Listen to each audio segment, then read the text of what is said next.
problem.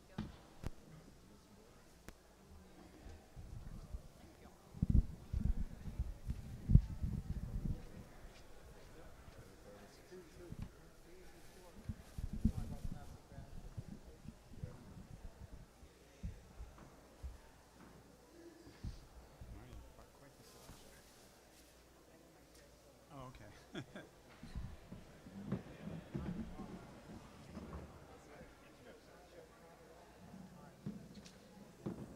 Great. Oh, no. Could you pass the water, please? Thanks. Thank you.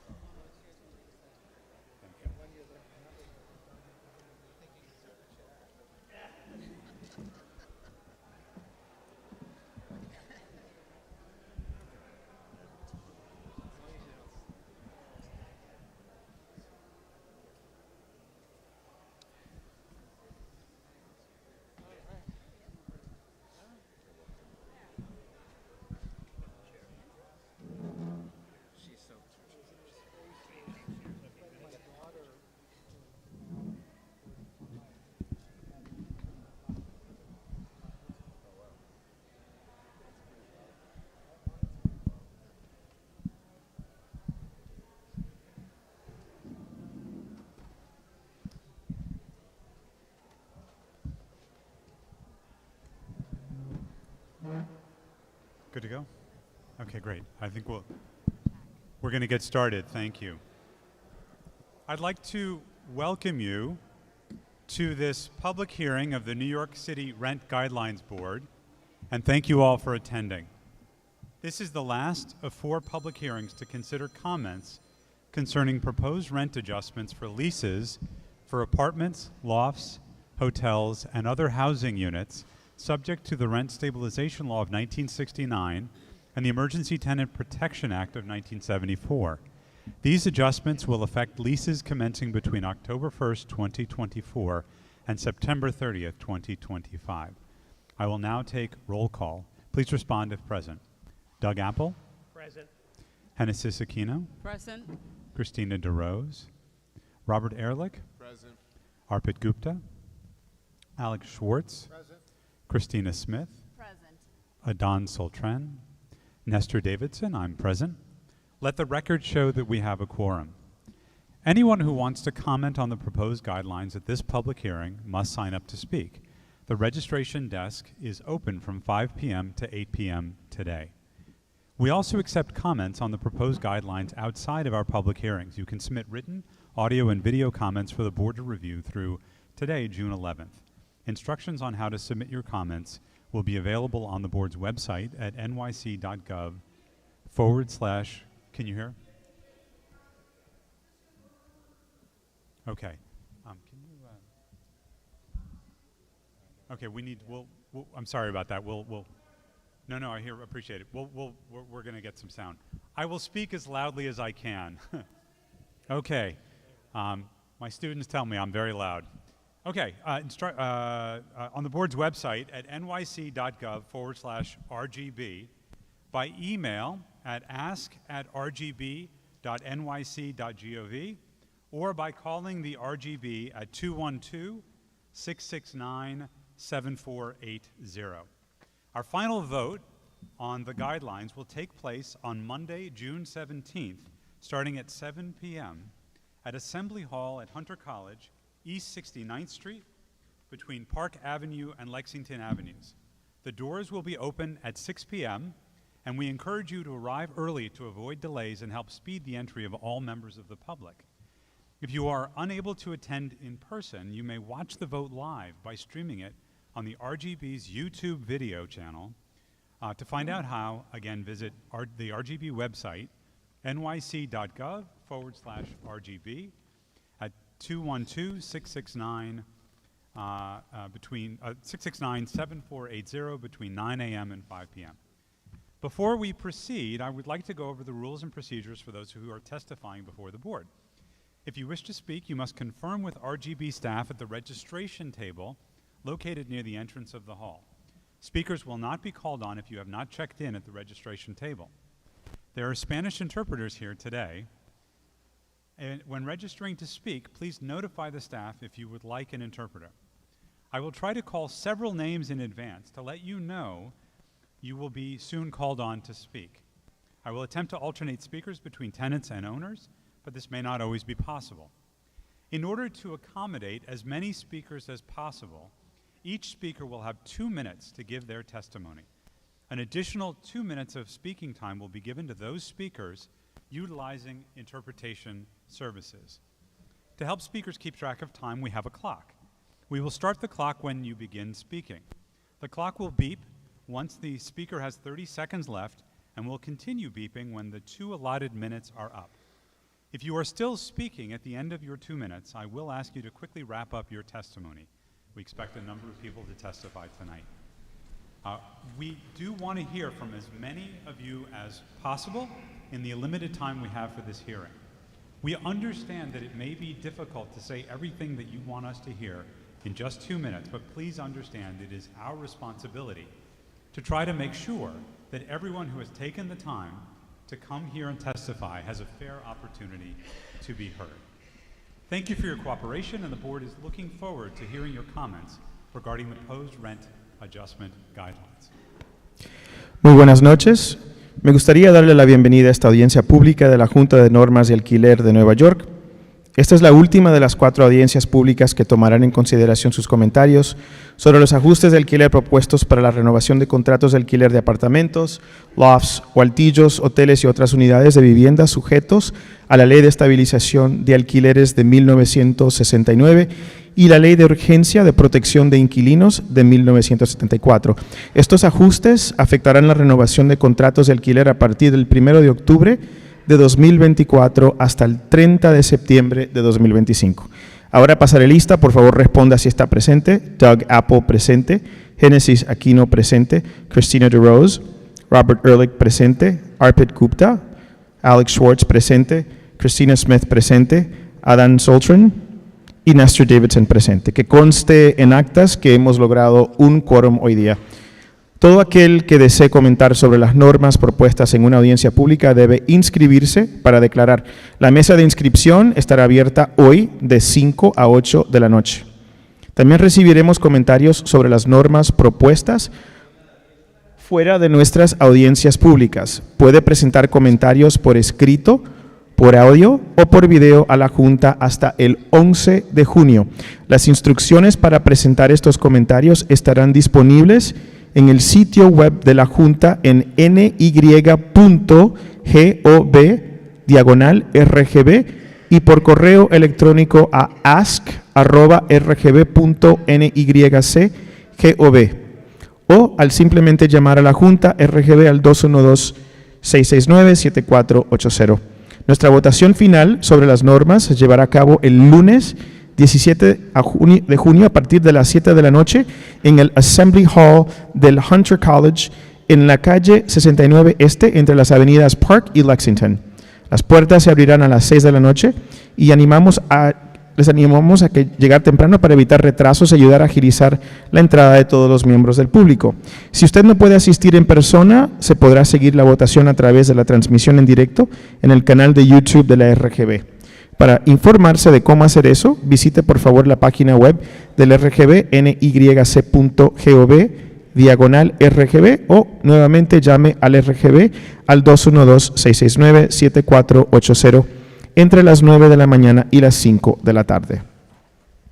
Antes de continuar con los testimonios de hoy, me gustaría repasar las normas y procedimientos para quienes declaren ante la Junta. Si usted desea declarar, deberá confirmar su presencia con el personal de la RGB en la mesa de inscripción situada cerca de la entrada de este salón. No se llamarán a aquellos que no se hayan inscrito con el personal de la mesa de inscripción. Tendremos intérpretes de español hoy día y cuando se inscriba para hablar, notifíquele al personal si desea intérprete. Intentaré anunciar varios nombres con antelación para que sepa que pronto se le llamará para declarar. Si usted tiene algún material para distribuírselo a la Junta, debe entregárselo al personal de la RGB que se encuentra afuera en la mesa de inscripción cerca de la entrada. Intentaré alternar los hablantes entre inquilinos y propietarios, pero no siempre será posible. Y para darle cabida al mayor número posible de hablantes, cada hablante dispondrá de 2 minutos para declarar. Se concederán 2 minutos adicionales a los hablantes que utilicen servicios de interpretación. Para ayudar a los hablantes a controlar su tiempo, disponemos de un temporizador que lo verán en la tarima. Lo pondremos en marcha una vez que el hablante empiece a declarar. El temporizador sonará una vez que a los hablantes les queden 30 segundos y este seguirá sonando cuando se hayan agotado los 2 minutos asignados. Si los hablantes siguen hablando después de los 2 minutos, les pediremos por favor que concluyan rápidamente su declaración. Esperamos que declaren muchos entre ustedes y la Junta desea escuchar al mayor número posible de hablantes en el tiempo limitado del que disponemos para esta audiencia y entendemos que puede ser difícil decir todo lo que quieran que oigamos en apenas 2 minutos. Pero por favor entiendan que es nuestra responsabilidad asegurarnos de que todos los que se hayan tomado el tiempo de venir aquí y declarar hoy día tengan la oportunidad de que se les escuche. Gracias por su colaboración. La Junta desea verdaderamente escuchar sus comentarios sobre las normas propuestas para el ajuste de los alquileres. Gracias. Thank you. Our first 4 speakers will be Manhattan Borough President Mark Levine, New York Assembly Member Deborah Glick, New York Assembly Member Linda Rosenthal, and New York City Council Member Carmen De La Rosa. Thank you.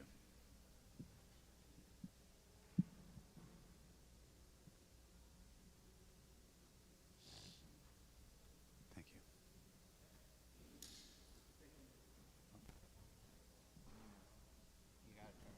Is it on?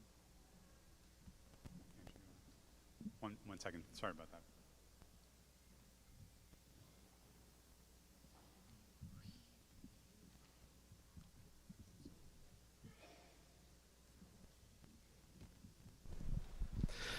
For a minute, I thought the landlords were messing with my mic, but it's back. Thank you, Mr. Chair. I am Mark Levine, Manhattan Borough President. Thank you for holding this hearing in the Borough of Manhattan. We fought for this, but as you can see, tenants are here because we need our voice heard. I am here to speak up for tenants. I have submitted formal written testimony, which I will not read. It's in the record. So I just want to briefly reiterate some key points. I am extremely concerned about the burdens facing working class and low-income families in New York City right now that are finding it harder and harder to make ends meet. And nowhere is that burden greater than rent. And if we increase rents on tenants in this environment, it will add significant pain to many families who would be in risk of eviction. There's just no doubt about that. After years of rent increase, further increases would put families in jeopardy of eviction. In a housing market that is the worst and least affordable that we have seen in New York City history, average rents in the borough of Manhattan are now over $5,000 per month. Vacancy rates at 1.4%. You are condemning families who would be evicted due to increases in their rent-stabilized rents to homelessness, to homeless shelters. That will be the net outcome if you raise rents. It's why I'm speaking out here on behalf of a 0% increase for regulated tenants. Thank you. And to small landlords who are concerned about high costs, I hear you, and the city should find ways to help reduce your costs, but increasing rents is not the solution because of the impact it would have on 1 million families in this city. So thank you for this opportunity to testify. Since I have 20 seconds, I'll just wrap by saying, brevemente en español, porque veo que ustedes son bilingües, vine aquí a abogar por los inquilinos, a exigir que haya 0% de aumento en los alquileres acá en Nueva York en este año. Así que muchas gracias. Thank you so much.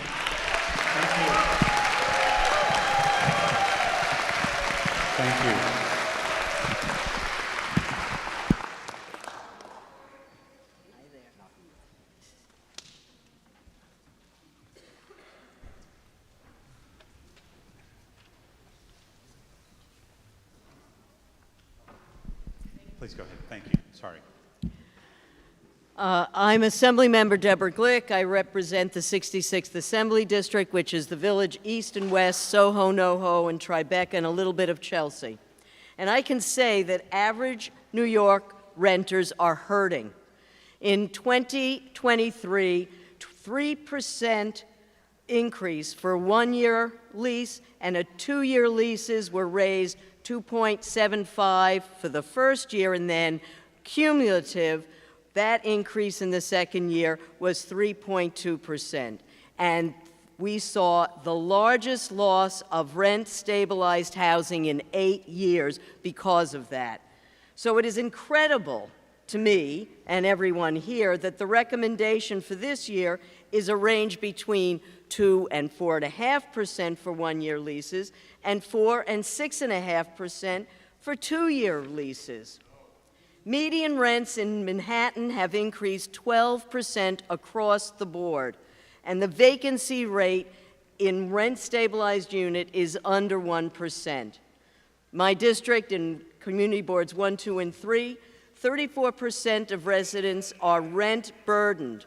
People making less than $50,000, 86% are rent burdened. In CB1, 1/3 of households are rent burdened, and 76% for those under $50,000. Given the economic insecurity felt by so many New Yorkers, it is unconscionable to saddle rent-stabilized tenants with the proposed hikes. What is needed is a rent freeze. Small owners may be suffering. We have to find a different way to assist them. But we cannot face these people being forced out of their homes with these rent increases. Please, freeze the rents. Thank you.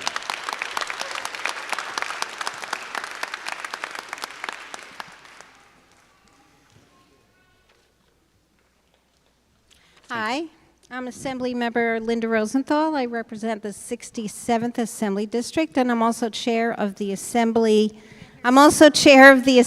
Housing Committee. Thank you for the opportunity to testify on the proposed increases of 2 to 4.5% for one-year leases and 4 to 6.5% on two-year leases for rent-stabilized apartments. I am deeply troubled by the lack of affordable housing options available to everyday New Yorkers across the 5 boroughs, and the proposed increases will make it even harder for people who are hanging on by a thread to remain in New York City. Our vacancy rates have plummeted. Manhattan rents are as high, start at 5, and there are so many evictions. Evictions have increased by over 190% from the previous year, according to RGB's 2024 Income and Affordability Study. Given the bleak reality, it should come as no surprise that tens of thousands of low-income and middle-class New Yorkers earning between $32,000 and $174,000 a year are leaving the state in search of a more affordable place to live. So many New York City tenants are rent burdened. 51% of residents have reported feeling pressured to leave their apartments over rising rents, and 32% of rent-stabilized tenants with incomes below $200,000 of the poverty measure say they had trouble making rental payments over the last year. Now, big real estate is flush from their victories in Albany. They can charge more for IAIs, and I know they're going to, although I'm sure HPD will be giving a watchful eye. They've thought of many different ways to make tenants pay. However, this is not a good way, and tenants should not have a rent increase, particularly in these dreadful economic times for people of low and moderate income. Thank you. Thank you.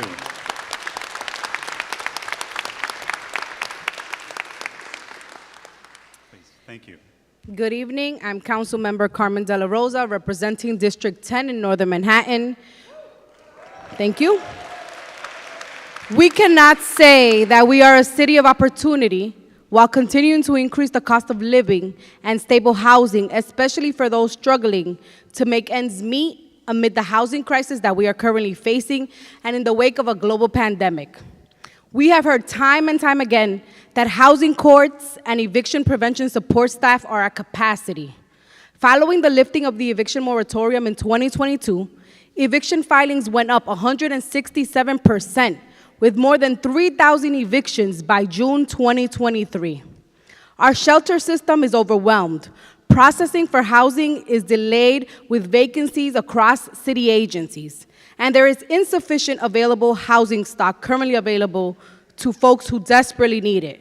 To increase rents on rent-stabilized tenants is to turn a blind eye on the realities of everyday New Yorkers. Just yesterday, I toured 705 and 709 West 170th Street in my district, of vacant and dilapidated units currently owned by one of the most unscrupulous landlords in our city, Daniel Oshalom. The tenants of 705 and 709 still face a long journey battling the landlord in court after years of harassment, unsafe infrastructure, a lack of safety, no superintendent, infestations, and much, much more. Many of these tenants are seniors with disabilities. Some are even battling cancer. They have fought for years for ownership of their homes and a semblance of housing justice, when in fact tenants across this city can tell you similar stories of unscrupulous landlords who have systematically neglected their properties and displaced tenants. A rent increase at this time would destabilize and displace communities. My district in Northern Manhattan has over 46,000 rent-stabilized units. Yet approximately 69% of the population in Washington Heights and Inwood are rent burdened. An average of 90% of our constituent cases are housing related. By design, it is an unfair system, and our communities deserve much, much more. I want to express my disappointment with the board and their lack of consideration for adding an additional hearing in Northern Manhattan. Washington Heights and Inwood have the largest concentration of rent-stabilized units in the city. Over 60% of my district is directly impacted by the decision of you all tonight and throughout this process, yet their voices are sidelined consistently. It is disappointing that communities bearing the brunt for the unaffordability crisis cannot be here tonight. Make no mistake, if this board votes for an increase, it will deepen inequities with a third consecutive increase and the largest in a decade. Today, I am here joining the voices of tenants and my colleagues across the city and across the borough, calling on you to do the right thing. Certainly, a rent freeze would be amazing. But what tenants really want and what they desperately need is a rent rollback. Thank you. Thank you. Thank you. Our next three witnesses will be Gail Brewer, New York City Council Member Gail Brewer, Council Member Sean Abreu, and New York Senate Member Kristen Gonzalez. Thank you. Thank you. I'm Gail Brewer, City Council Member for the Upper West Side and Central Park. New York City's system of rent regulation is our largest and most important affordable housing program. Even the low end of the Rent Guidelines Board's preliminary estimate, 2 to 4.5% for one-year leases and 4 to 6.5% for two-year leases, they are unreasonable. Recent years and years in the past have included relentless rent hikes that have been imposed on tenants, bringing average rents in some neighborhoods to the brink of affordability or beyond that is not affordable. In a city that's desperate for affordable housing, we cannot allow increases of this magnitude that favor property owners over rent-stabilized tenants. The most responsible course of action for the Rent Guidelines Board is a rent freeze. I'm very appreciative of my state legislative colleagues who passed good cause eviction and who compromised they had to with owners who wanted to eliminate the 2019 law that denied landlords the opportunity to take an apartment to market rent when the stabilized vacated the unit. The deal in Albany this year doubled the individual apartment improvement cap, and this means that renters in these formerly vacant apartments will experience rent hikes. The Rent Guidelines Board should take this newly allowed rent increase into consideration. According to your Housing and Vacancy Survey, the city's vacancy rate is at a mere 1.41%. That is alarming. I've lost 150,000 rent-stabilized units on the Upper West Side, and in New York City, 600,000 have been lost. So there's a lot of inflation. We know that evictions increased so much in 2023, and they hit over 12,000. And we know that the NOI for buildings with rent-stabilized units increased 10.4% between 21 and 22. Wealthy people do not live in rent-stabilized apartments, despite what the press says. We must retain the stock that we have at the rents that exist. I also want to advocate zero increase for renters and SROs and rooming houses. Thank you very much. Thank you.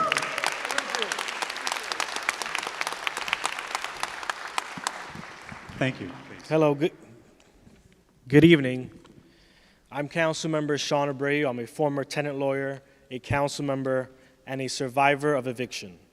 I was 9 years old when I came home from school one day to see my mom holding an eviction notice at the kitchen table. And I can only tell you how much our lives were turned down as a result. The truth is that working class families here in New York City are experiencing the same thing. The reality that New Yorkers live with every day because of skyrocketing rents. Do you know what it's like to lose a home? Do you know what it's like to wonder where you're gonna sleep at night? These are the real consequences of a rent increase. Last week, the governor claimed that our economic recovery was so bad that we couldn't subject drivers to congestion pricing. If that's true, then the board has no business raising the rent.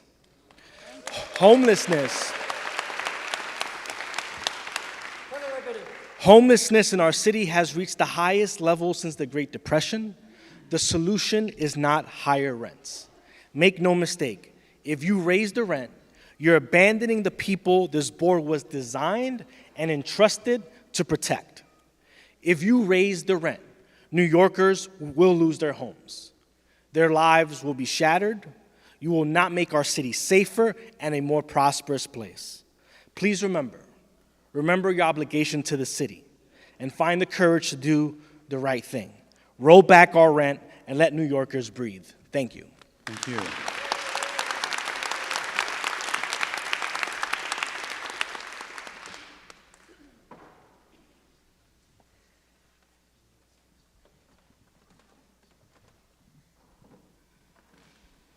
Thank you. Hi, good evening. My name is Kristen Gonzalez. I'm the state senator for Senate District 59. And thank you, I have some of my constituents here today. And as a lifelong renter, the housing crisis is personal to me. I was born and raised in a one-bedroom apartment in Queens. I've had family that has been unhoused. When I was a student at Columbia, I experienced housing instability in between school years. And I've had family that's not only going through the shelter system, but in public housing. I say all of this because I have lived the housing crisis that we are in. And tonight, we've heard statistic after statistic that proves we're in a housing crisis. And in a Senate district like mine, which spans 3 boroughs, in east side of Manhattan, western Queens, and northern Brooklyn, and represents 80% of constituents who are renters, I know that my constituents are also feeling the burden of this housing crisis. And tonight, I am joined by the Stuytown Tenants Association, one of the biggest concentration of rent-stabilized tenants. And so I'm here in opposition to any proposed increase to our rent-stabilized units, because I know firsthand that New Yorkers cannot afford this. We deserve safe and affordable housing. We deserve rent rollbacks. And at a time where you all well know that the cost of living is increasing, having the highest proposed increases to rent since 2013 simply does not make sense. And by raising rents, this board would be essentially siding with large corporate landlords like Blackstone that own Stuyvesant Town.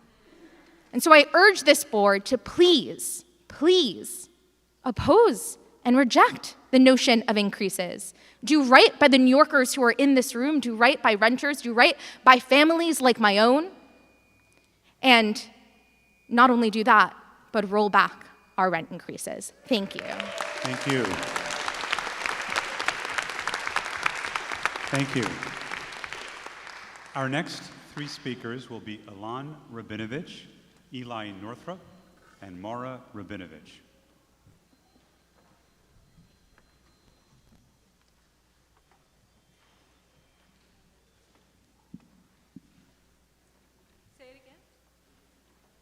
Thank you.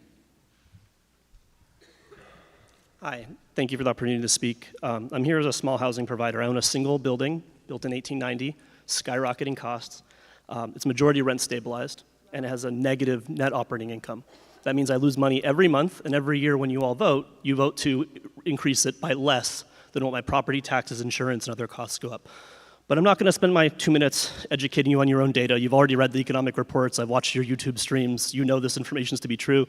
I know the tenant reps don't like to listen to it, but it is true. What I do want to do, dispel though, is the myth that there's any programs to help landlords. But time and time again, I come to these hearings and I hear about how there's programs to help me if I'm insolvent or if my building experiences hardship. They don't exist. I've called Gail Brewer, I've called Assemblymember Rosenthal, I've called every one of your elected officials that have testified here today and said, what are these programs you speak of? They don't know. J51 expired years ago, 2022. DHCR gets 9 applications a year. You know how many they've approved since, they've even reviewed since 2022? Total of 5, all denials. My own application hasn't even been looked at, and it's been there since last year. So again, if you all want a rent rollback, if you all want a rent decrease, what I ask you all to do is look at the elected officials that are sitting next to you and ask them, why are they intentionally raising taxes? Why are they intentionally, I won't interrupt you during your testimony, please don't interrupt me during mine. Why they're actively making your housing costs more expensive and making the city more expensive, rather than working to reduce those costs and create programs that fund your rent instead of me funding your rent. I won't interrupt your testimony. Don't interrupt mine. Be respectful. Thank you very much for your time. If you'd like to review the data, I'd be happy to send it to you. I think I already have, but I'd be happy to meet with you at any time to explain where these costs are coming from. I don't want to raise anybody's rent. I want to lower your rent. Ask Sean Abreu right here why my property tax bill went up. Thank you. Thank you. Eli Northrop.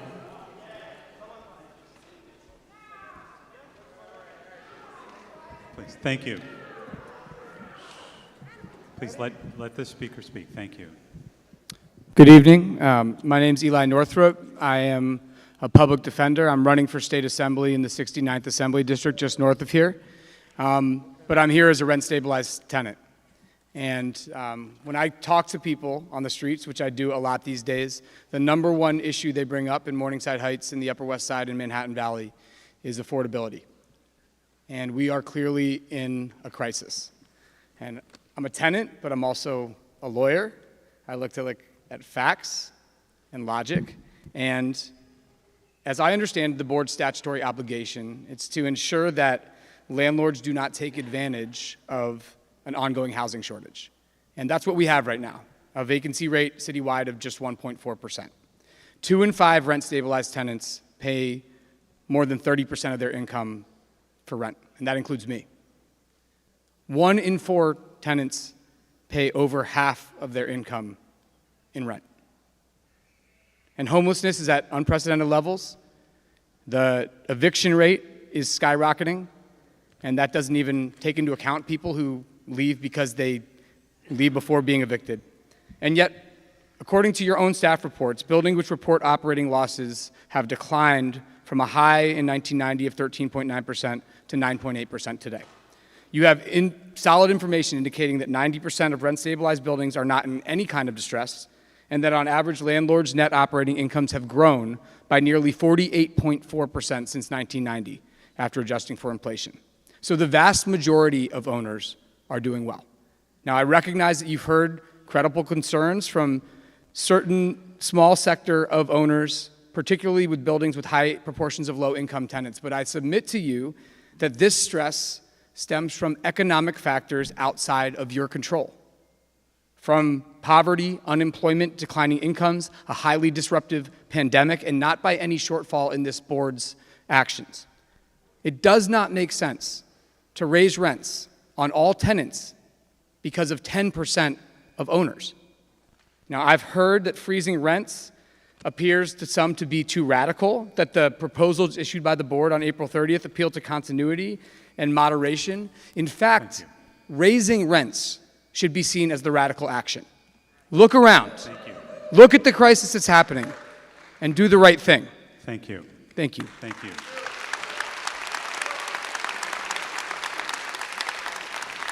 While we're waiting for our next speaker, the next three speakers will be Stephen Berkeland, Robert Nelson, and Ken Gale. Please go ahead. Thank you. Yes, hello. My name is Maria, not Maru, not Mara. Bring the microphone back down a little bit, Ma. Hello? Better. Thank you. My name is Maria Rabinovich. I am a Latina woman who immigrated this country. I own a small building. Their rents do not allow me to pay any of the cost of taxes. I have been running at a loss since I purchased the building. Most of my tenants pay less than the cost of heating their units during winter. This is not sustainable for me. One of the rent-stabilized tenants in my building is a hoarder who's abusive to me and the other tenants. I can't do anything about it. I have actively and substantially made repairs to the building to ensure my tenants and myself enjoy living there. None of the repairs have been covered by the rent, just my personal savings. I am responsible for heat, water, sanitation, electricity for the building, insurance, mortgage, repairs, taxes, and many other expenses. None of the rent covers that. I have contacted the city to get assistance with my taxes, and they have literally told me, go sell your house, move to Jersey. You cannot afford to live in the city. There is no help for me to offset the cost of rent stabilization. I agree, we need affordable housing, I do. But the government has to agree as well. If you don't agree that we need affordable housing and don't allow me a way to find a solution to, or at least lower my cost of living, there will not be no solution for this. So if you want affordable housing, you need to help us as well. And to you, sir, who said that we don't know what it is to be hungry or homeless, I have been homeless. I have been hungry. And I'm going to... Thank you. Thank you very much.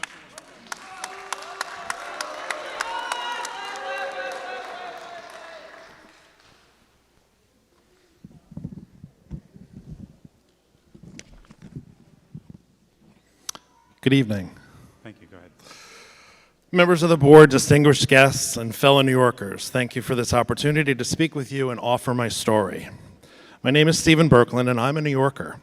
52 years ago, I was born to two loving parents who offered me a childhood and a loving home surrounded by access to activities, diverse people, and experiences that have provided me with the opportunities to grow, thrive, explore the world, and become the man I am today.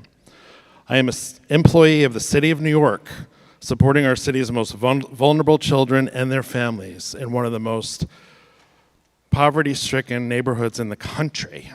I am fortunate enough to live in a neighborhood called Hell's Kitchen, which I've called home now for two decades. Having lived in numerous buildings over the years, over a decade ago, I was approved to move into a rent-stabilized building on West 55th Street. My first rent-stabilized building with the hope it would be my forever home.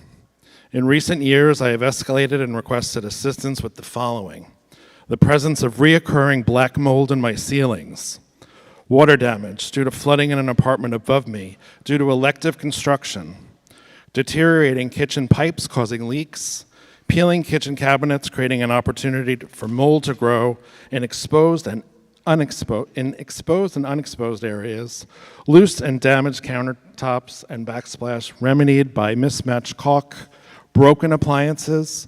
At one point, I did not have the ability to cook for myself for 6 weeks, gas leaks, holes in exterior walls exposing the comfort of my home to the outside elements, cracked moldings being offered to be replaced with spackle, the lack of paint maintenance, exposed wiring that is not up to code causing the absence of electricity, short-circuiting, and the forced use of extension cords to power air conditioning during 90+ degree weather, lack of hot water, flaking, peeling paints, and splintering wooden floors. When emails are sent to the building managers, which is the preferred method of communicating in the 21st century for many businesses, there are significant responses in both the on-site and the building management office. Since 2012, my preferential Rent was increased more than 40% with the amenities, services, and support from my building management team decreased or please. eliminated. Thank you very much. Thank you. Thank you. Very much appreciated. Thank you. Mr. Nelson. Thank you for holding this hearing and for the opportunity to speak. I'm Ken Gale. I'm a producer and host of an environmental radio show on WBAI FM here. I want to emphasize that we're not living in a vacuum. Decisions made by this board affect many other areas. In 2008, I was part of an environmental coalition that brought commercial solar net metering to the state of New York. That resulted in the creation of thousands of jobs in New York City alone and cleaner and healthier air as well. But the jobs created were working class jobs, and it's nearly impossible for someone like that to be able to afford to live in New York City.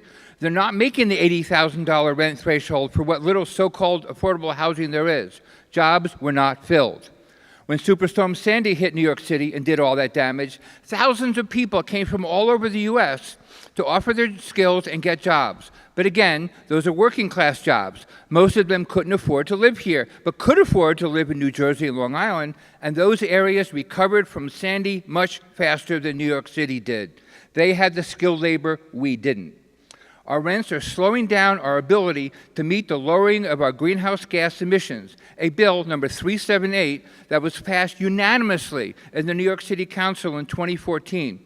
Because again, the work to make our buildings more efficient, to waste less energy, as well as building those solar panels, is done by people who usually can't afford to live here, and there are other places that can and do use their skills.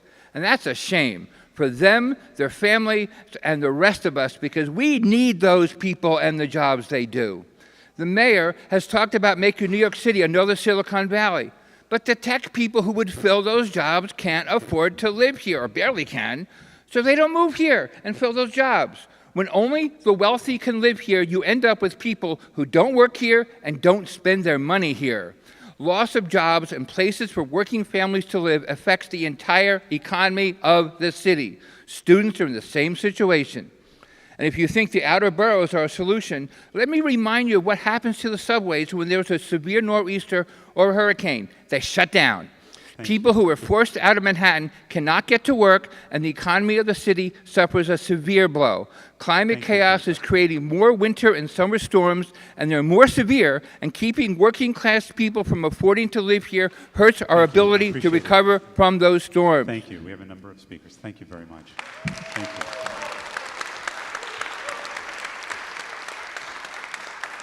Just want to make sure, do we have Robert Nelson? Okay, our next three speakers will be City Council Member Keith Powers, Ann Greenberg, and Andrew Hoffman.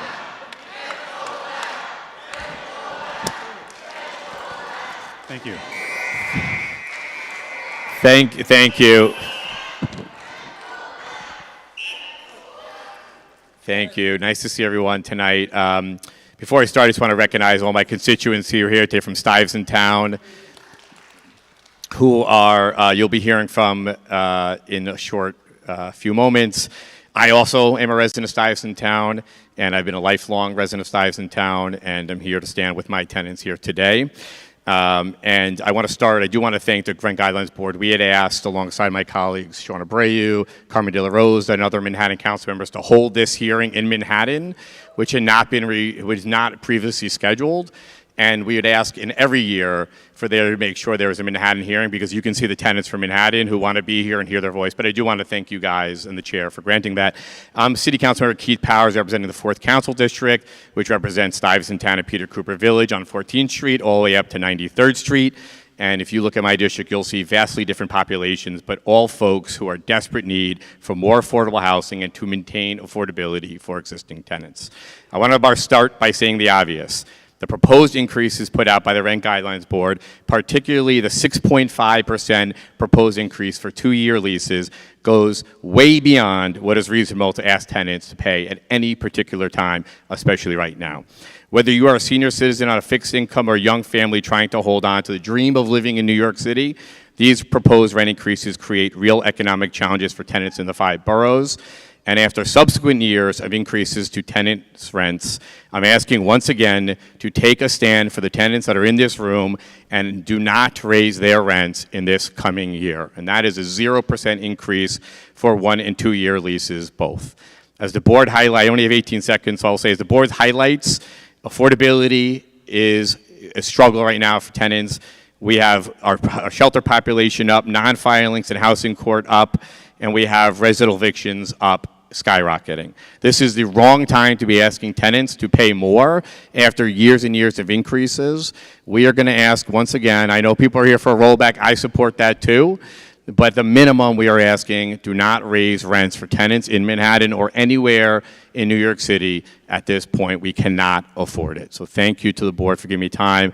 I stand with all the tenants from Stuyvesant Town throughout the city asking for the Rent Guidelines Board to throw away those numbers that you put out in your initial vote and to stand up for tenants this year because of our affordable housing supply. And one last thing I'll say is we are going to take steps, I hope, this year and in future years to increase the supply of housing in New York City so that we can also address this. And I'm going to ask my, obviously, colleagues to support that. But right now, in the situation that we are in, I do not think tenants can afford another year of rent increases. So please listen to tenants that are here today and the elected officials, and please stand with tenants today. Thank you. Thank you. Thank you.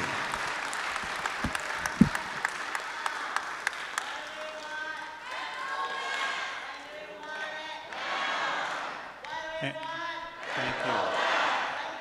Ann Greenberg, thank you. Thank you. Nice to see you. Please go ahead. Thank you. Thank you. Good evening. My name is Ann Greenberg. I'm a rent-stabilized senior and a resident of Peter Cooper Village. This is my 11th year testifying. Usually I argue for tenants getting a well-deserved break, but not tonight. The past 2 years have reinforced for me what a sham the RGB process is, especially with a mayor who doesn't care about tenants and an RGB chair doing his bidding by rigging the vote ahead of time to the exclusion of tenant interests. So here's what I have to say.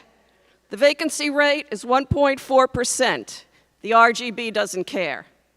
Tenants are paying 30% of their income to rent. Mayor Adams, he doesn't care. Some are paying 50% of their income to rent. Nestor Davidson, you don't show that you care. Christina DeRose reps landlords, she doesn't care. Doug Apple is a consultant representing real estate clients. Does anyone here think he cares?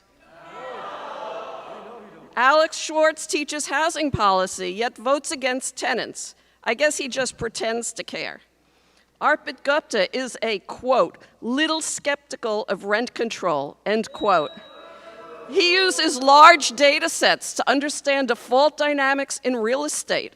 Tenants are just widgets to him, so he really doesn't care. RGB research says total owner income grew an average of 7.6%, while operating costs rose only an average of 6.1%. NOI is up 10.4%. Mayor Adams is a landlord. He is never going to care. The RGB process is a sham and a scam, and you, the so-called public members, are personally responsible for adding to the suffering of the past 2 years, including an effective 6% increase on a 2-year lease last year, and for what you are determined to inflict on renters this year.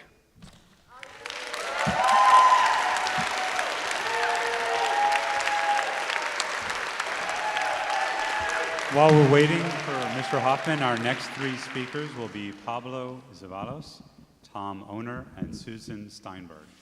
Please go ahead. Thank you. My name is Andrew Hoffman. I'm a third-generation owner-operator of rent-regulated housing in New York. Over the past decade, I've watched as the RGB has repeatedly ignored critical data indicating that escalating costs of operating our buildings. Please continue. Thank you.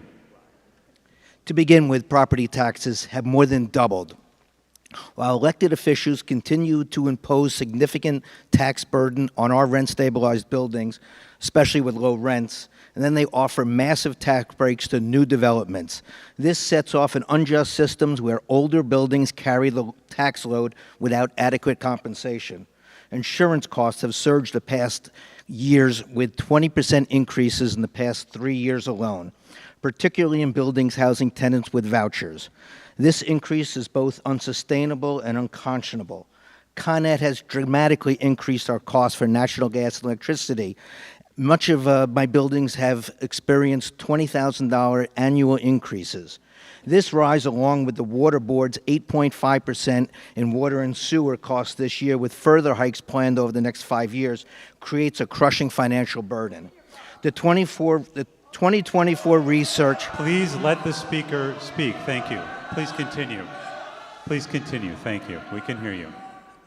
The 2024 research from the RGB reveals that approximately 10% of all buildings with rent-regulated apartments are now classified as distressed, meaning they spend more on operations than they collect in rent. This is an increase from last year and highlights the growing financial distress owners face. As a result, many of our rent-stabilized apartments in my portfolio have rents that are lower than the operating cost. This forces me to cut back on essential maintenance and capital improvements each year, risking the long-term integrity and habitability of our buildings. While I recognize that the broader housing issues are not solely the fault of the RGB, we rely on the RGB to act as a backstop. It's imperative to ensure that our buildings do not fall into disrepair. Last year's rent adjustments were less than half of the inflation rate, effectively announcing... Thank you. Can I finish? We have a number of speakers, please. They stopped Thank me you. a few times. Please. Please finish. Thank you. One paragraph. Thank you. Please let the speaker finish. Please. Please let the speaker finish. Thank you. I urge you to consider these facts and the detailed data from your own reports as you deliberate. You know what? If you want owners to testify, you need to treat them better. Yeah. This is ridiculous. Please let the speaker Christina, speak. hi. It's ridiculous. We can wait. Thanks. Thank you. No.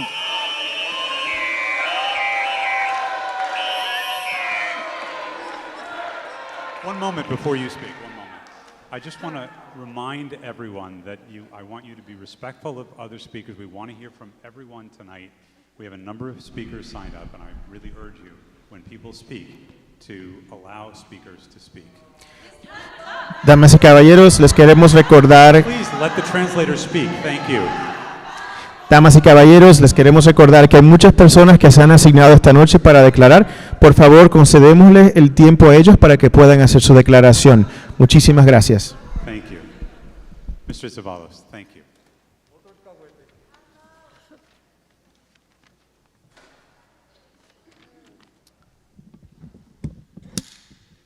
Good evening. My name is Pablo Zevallos, and I'm a tenants' rights attorney testifying in support of a rent freeze. A freeze is needed to guard against the, quote, speculative and unwarranted rent increases the rent stabilization law was enacted to counter, yet this board has too often permitted. Between 1990 and 2022, in buildings containing rent-stabilized units, inflation-adjusted income from rent has increased by 40%, while costs have increased by 36%, facilitating a net operating income increase of 48%. Between 2021 and 2022 alone, NOI increased by 10%, and more broadly, citywide NOI remains at or near historic highs. Simply put, landlords' economic indicators neither warrant nor justify a rent increase this year. While rents continue to soar and rent collection nears decade-long highs, the post-pandemic economic recovery has yet to reach many New York City tenants. In contrast to the national data, many New York City workers have seen decreases in inflation-adjusted wages since 2021. Meanwhile, many of my clients trying to get back on their feet tell me that between the rent and other costs like food, healthcare, and raising children, there is not enough to go around. 70% of the lowest income renters and 30% of rent-stabilized tenants without vouchers pay a majority of their incomes in rent. Rental assistance is in short supply, as we learned last week, when over 600,000 New Yorkers applied for a lottery for a 200,000 household Section 8 wait list. And with 1 in 150 apartments renting for under $2,400 being vacant, there is little chance of moving elsewhere. Those tenants cannot afford a rent increase. In light of the imbalance between landlords' economic indicators and the needs of rent-burdened tenants, I urge this board to adopt a rent freeze. Thank you for the opportunity to testify.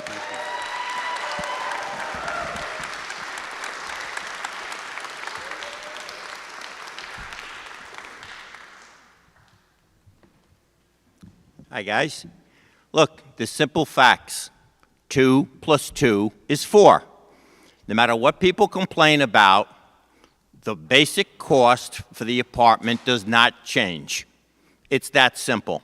Your number is too low. It's always been too low. And you get people here.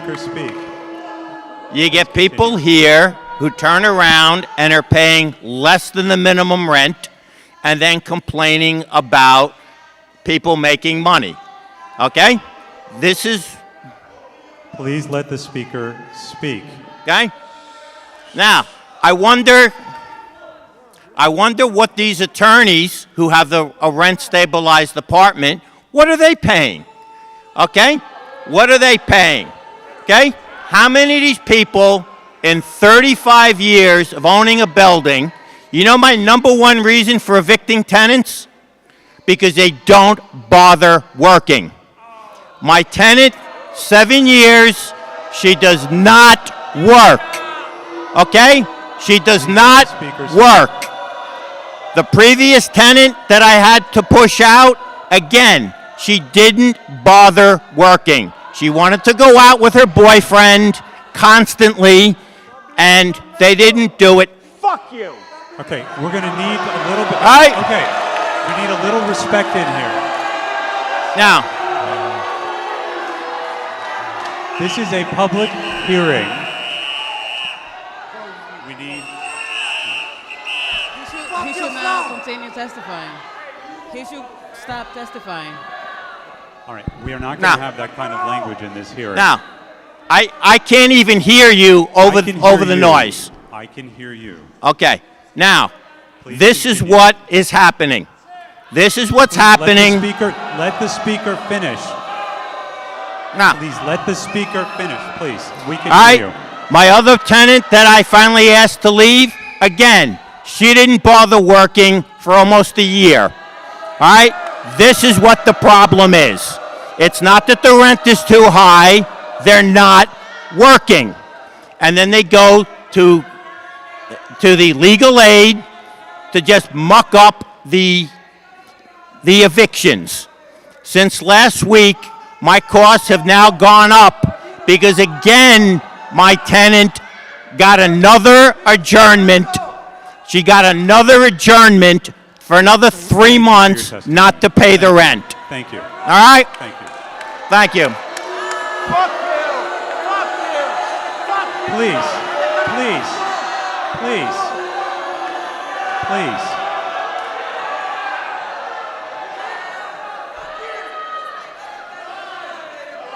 One moment. While we're waiting, please. I want to announce our next 3 speakers. Our next 3 speakers, please. Our next 3 speakers, please.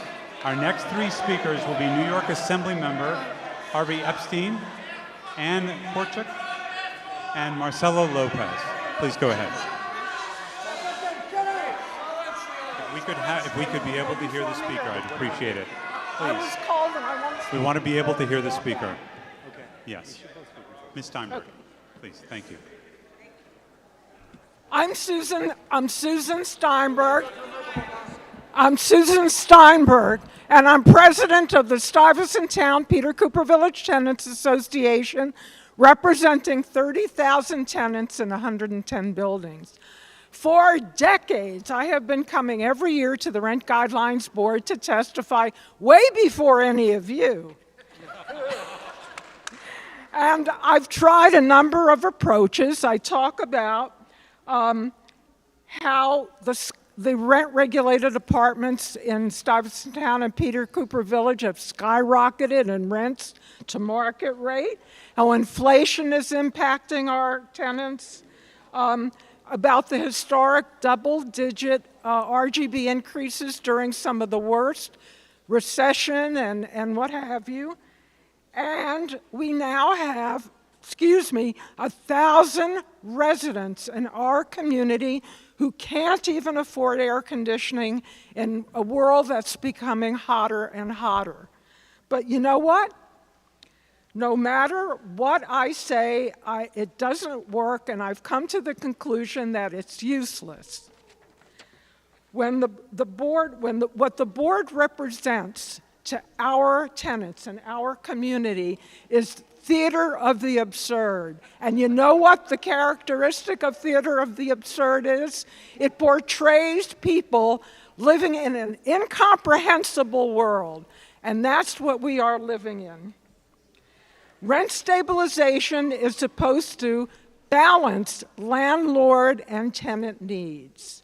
And it's supposed to allow landlords to maintain their building and protect tenants from skyrocketing rents. And year after year, we've seen nothing but increases. And I think that you may believe that the RGB is supposed to make landlords whole no matter what. So I'm completely discouraged.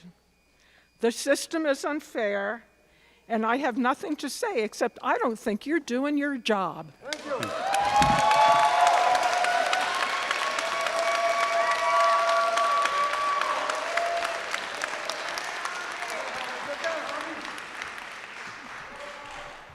Good evening, everyone. My name is Harvey Epstein. I'm a state assembly member, and I sat on the Rent Guidelines Board for 5 years as a tenant representative. So when we sat on the board, we made decisions around what affordability meant, and we ensured that 2 years in a row, we had 1-year rent freezes for tenants. Today, the stories of those tenants exist still today. Eviction rates are up 200%. Based on your own studies. Tenants can no longer afford to live in our city. Vacancy rates at 1.5%. For 1 million tenants who are living in these apartments, the question we all have to answer is, what is your job? So for someone like me who was a tenant lawyer for decades and represented thousands of tenants, all tenants want to work. Tenants care deeply about living in their buildings. They care about their families, their securities. They want to feed their kids, maybe get them school supplies. They have to make choices between school supplies and rent, holiday presents and rent. Tenants need a rent freeze. On behalf of the 25 assembly members who have signed on to this letter all over New York City, we need a rent freeze. And if you look at net operating income for landlords, they're doing well. Continue to do well. No matter what people say, the sky is falling because of good cause. The sky is falling because of rent freezes.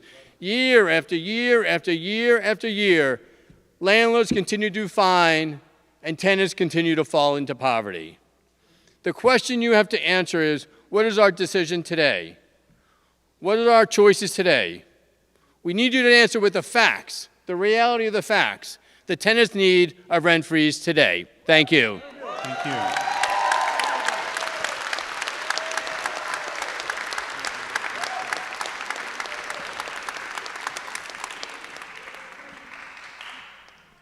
Ann Korchak. Thank you, Ann. And while Ann is coming up, our next four speakers, Marcelo Lopez, Ann Perryman, Paulina Rayloff, and Marina Metalios.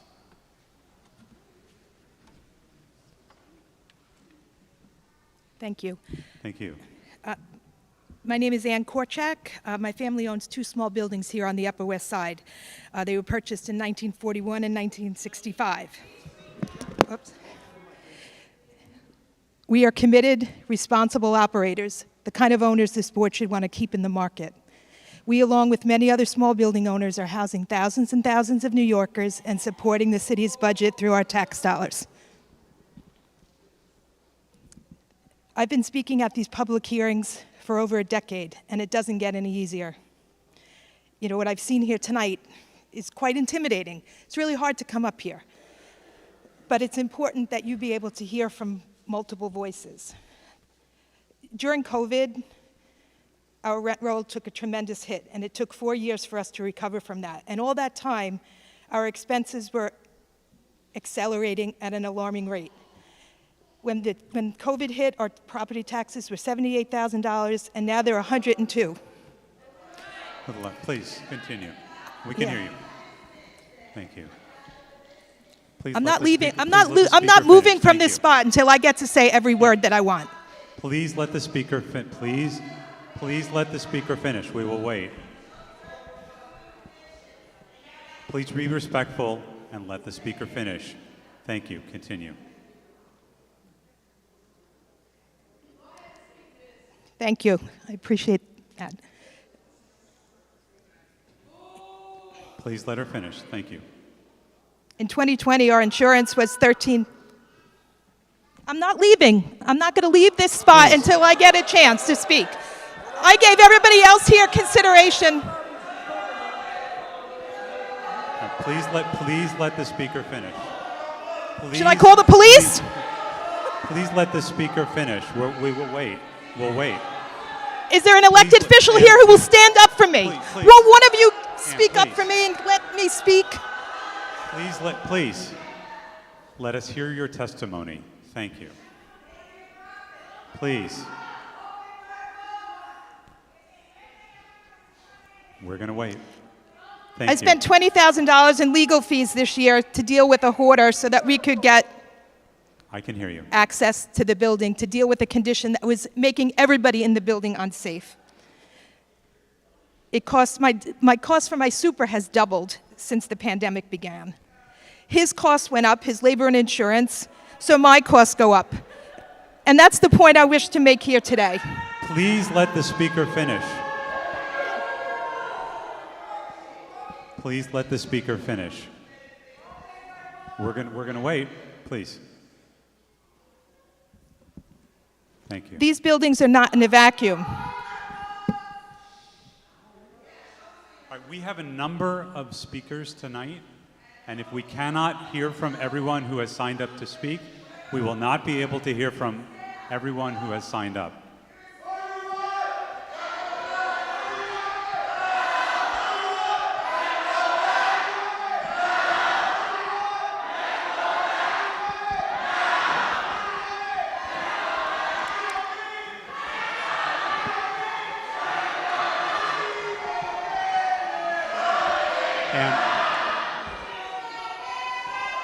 All right, we need to be able to hear the speaker. I have all night. I'll stay here all night.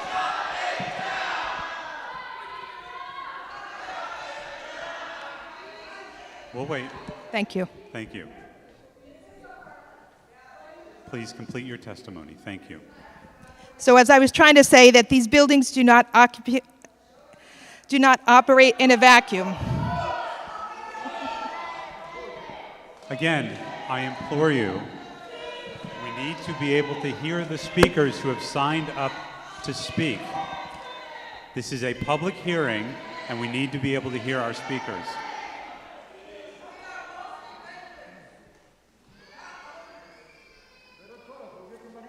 This is a forum for everyone to speak. Please continue. We are subject to the same economic forces every other industry is facing. We cannot operate these buildings in 2024 if the regulated rents are not keeping up with expenses. The annual rent increases are vitally important to the stability of the old. All right, None, never, not once, not once. 80 years we have never evicted a tenant. See, now I took the bait. I took the bait. I'm not leaving. I know. Mr. Davidson, I am not leaving, and I'm going to call the police if they don't let me speak. We need to be able to hear from our speakers. We will not be able to hear from any tenants until we have allowed this speaker to complete her testimony.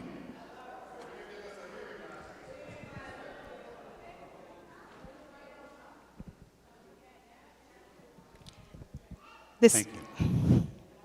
The annual rent increases are vitally important to the stability of the old rent-stabilized buildings, and our financial stability directly impacts the stability of the tenants we house. Thank you. Thank you. Our next speaker is Marcelo Lopez.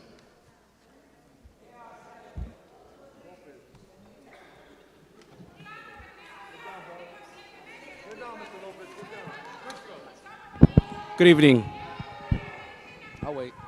My name is Marcelo Lopez. I'm a Bronx resident Please asking. let the speaker speak. One moment. I am a Bronx resident asking for a rent freeze.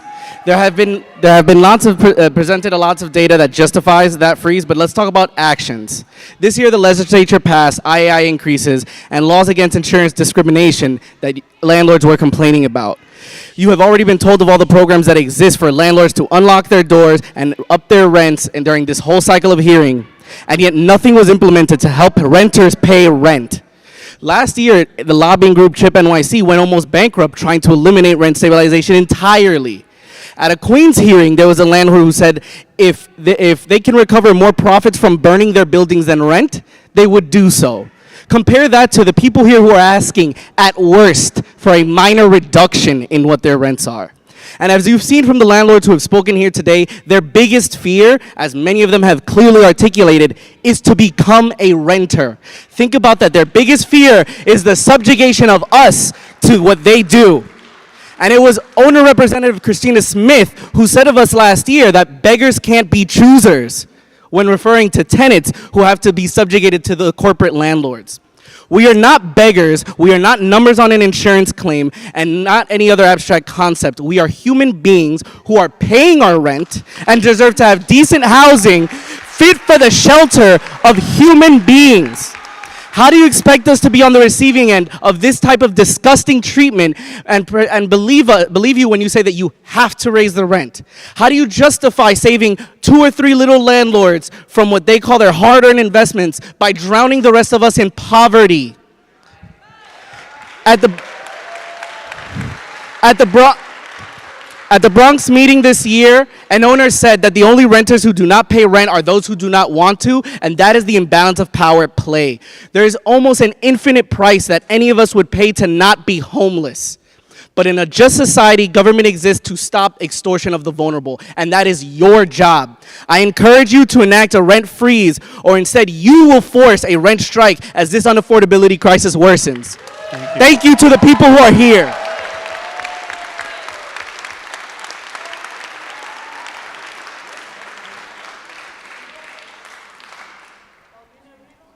Perryman? And while we're waiting, our next 3 speakers after Paulina Rayloff will be Sharon Kans, Reng Pin Chen, and Yun Chen. Oh, sorry. I think I'm next. No, so Ann Perryman and then Paulina Rayloff. Yeah. Hi. Does this working? Is this working? Yes, we can hear you. Okay. I'm Ann Perryman, an Upper West Side renter for the past 50 years and president of the Tenant Association at Lincoln Towers. I represent the remaining 200 rent-stabilized tenants in the Lincoln Towers community. Let me tell you a little about us. For the most part, we're old, and we have seen our city through bad times and good. Through the 60s, 70s, and 80s, we were part of the rebuilding of the Upper West Side. We raised our kids here. We supported our schools, libraries, theaters, and local stores. Over the years, our rents increased on average about 500% since we moved into our apartments. And these days, most of us live on fixed incomes, so we are feeling the RGB rent increases, and they hurt.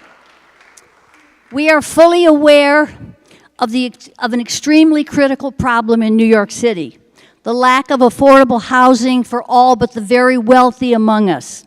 Another large rent increase for New York City tenants is not the answer to this problem and will only make matters worse. Before I left for this hearing, my neighbor said, "Why bother even talking to them? It's a landlord-friendly Eric Adams Rent Guidelines Board. They've already decided what they're going to do."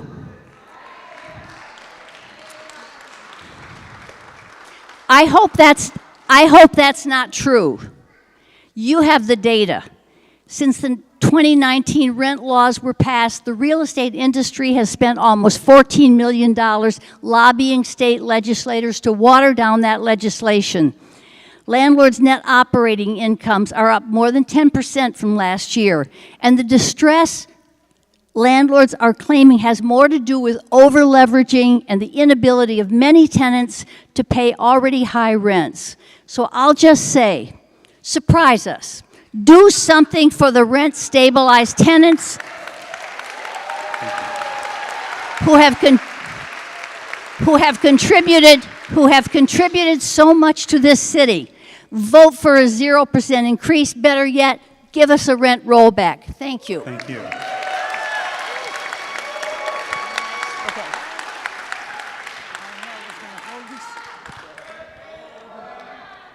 I don't think can somebody put this?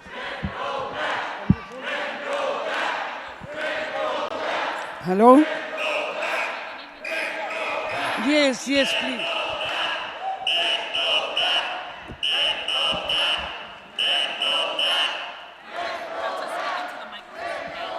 Hello? Hello? Okay. Thank you.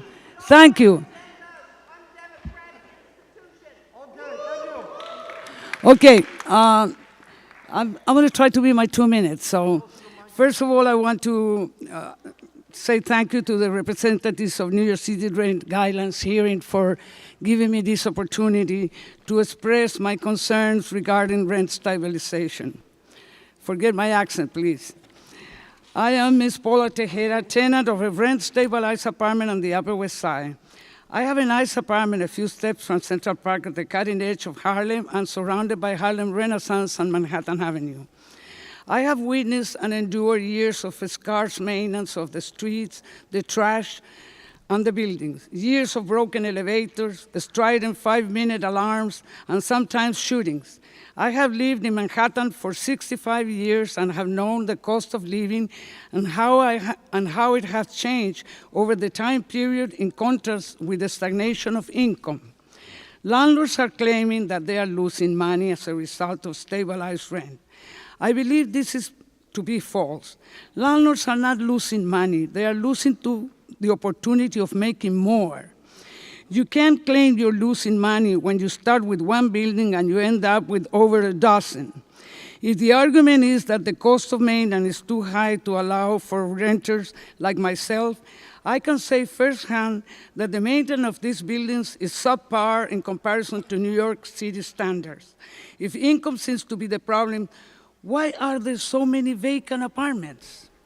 I have been the victim of fraudulent lawsuits with the intention of evicting me.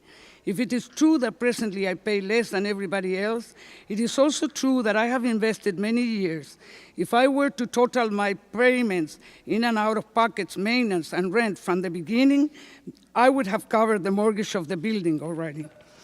To those who claim that rent must be increased, otherwise landlords will lose money, I say addressing the issue of vacant apartments is more worth your time rather than making life harder for renters. Thank you for allowing me to speak my word. Thank you. Thank you very much. Thank you.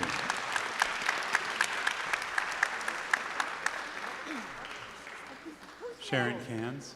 Sharon, okay. I'm sorry. I'm Sharon Cans. I'm the president of the 50 West 93rd Street Tenant Association. Our building once had 125 apartments for rent-stabilized tenants, and then it's been reduced now to 70. Many tenants have been bought out, or they said they just couldn't live in New York, and they moved in places like New Jersey and other states that were just less unaffordable. And I have spent 48 years in this neighborhood. I'm born, bred in New York City, but not in this particular neighborhood. I've lived 48 years. I have been a part of many community projects, and I've watched the tenants that I work with doing the same things that I did. And again, it's unaffordable. You have the stats to prove that.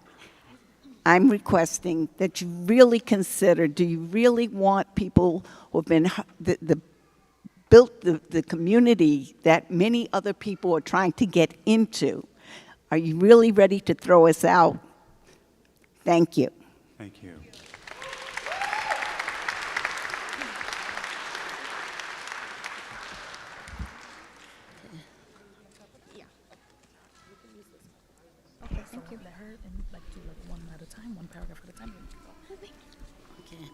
My name is 肖连倩，今年76岁。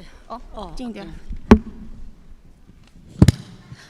My name is 肖连倩，今年76岁。我住在刹那滩43年，我是住进云顶的住客，也是刹那滩住客协会的会员。My name is Miss Chen. I'm 76 years old. I've lived in Chinatown for 43 years. I'm a rent-stabilized tenant, and I'm a member of Chinatown Tenants Union. 911的时候，我亲眼目睹了飞机撞到第二栋楼，以后呢，我得了严重的后遗症，然后有那个高血压哮喘。胃酸倒流还神经痛，所以我很早就不能工作了。911以后我不能工作。Yeah. I was there when 9/11 happened. I saw the towers, and afterwards I experienced a lot of health issues. I had high blood pressure, all from the effects post 9/11, and so I was forced to retire early. 所以我的退休金比较低，才700多一点。但是我的房租还比我的退休金高，现在应该是800多。我每个月的租金，退休金还不到我交的房租的钱。So that's why my retirement is really low. So my income every month is only around $700. And my rent has gone up, and it's more than that. It's 100% of my income. It's $800 something, and I can't afford it on my own. 我申请了好久的那个系体里边那个房子。上个月2号，孔子大厦通知我去见，但是他用了不到10分钟的就拒绝了我。他说我的唯一的理由就是我的收入不够，1年不够16000，所以呢拒绝了我。I've applied for so much affordable housing, and when I finally went, they told me my income wasn't enough. I didn't make enough to get affordable housing. My income minimum wasn't met. I had to make more than $16,000. 我的问题就是，你们那个地产商还有大房东，你们已经得到了政府的支持和优惠。但是你们对我们这些好像我们这种低收入的人，希望我们你们所谓的可负担的房租哈，你们有没有考虑过我们？我们好像我们这种人也是老了，也是有病，那我们是不是交不起这个房租？我们要分大街，是不是？所以我好像你们那个所谓给他们那个优惠，我们根本没有享受到。你们基金那个可负担的时候，根本没有考虑过我们。我们很多人啊，都到晚上敲时下班以后啊，到那里去买1块钱一袋的蔬菜回去。你现在那个东西物价很贵，是吧？ Real estate and big landlords have received so much benefits from the government, right? They have been so much support for them. Where's the support for working class tenants like myself? Where is the support for low income tenants like myself? So many people, we work so hard every day, and you know what we do after work? We have to go buy $1 vegetables because we can't afford healthy food. Have you seen inflation? Have you seen the prices? Right? This is what the people are experiencing. They're suffering, and real estate is getting bailed out in the city. OK，希望你们也考虑到我们的 OK， 谢谢。So please consider our lives as well. Thank you. Thank you. I think you're interpreting for the next program. Our next speaker is Yun Chen.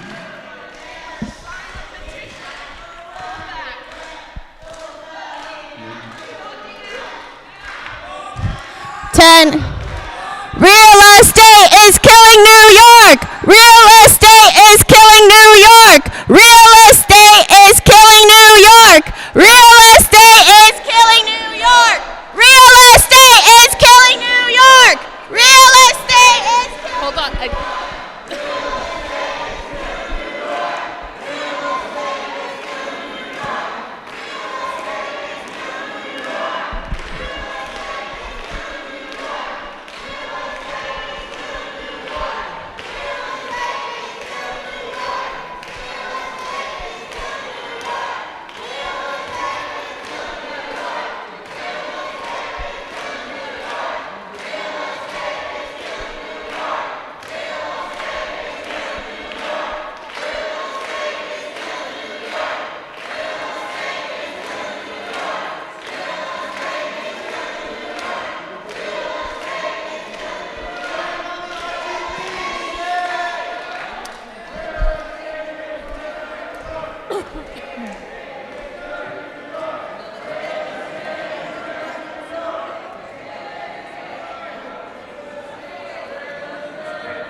Call our speakers in the order they signed up.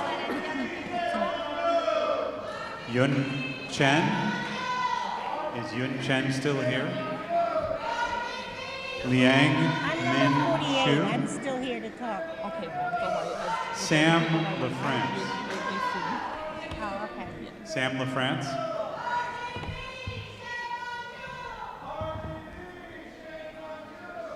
Thank you. Please, go ahead. Thank you. The increase that is being considered by the board is obscene. Hold 1 second. Is it on?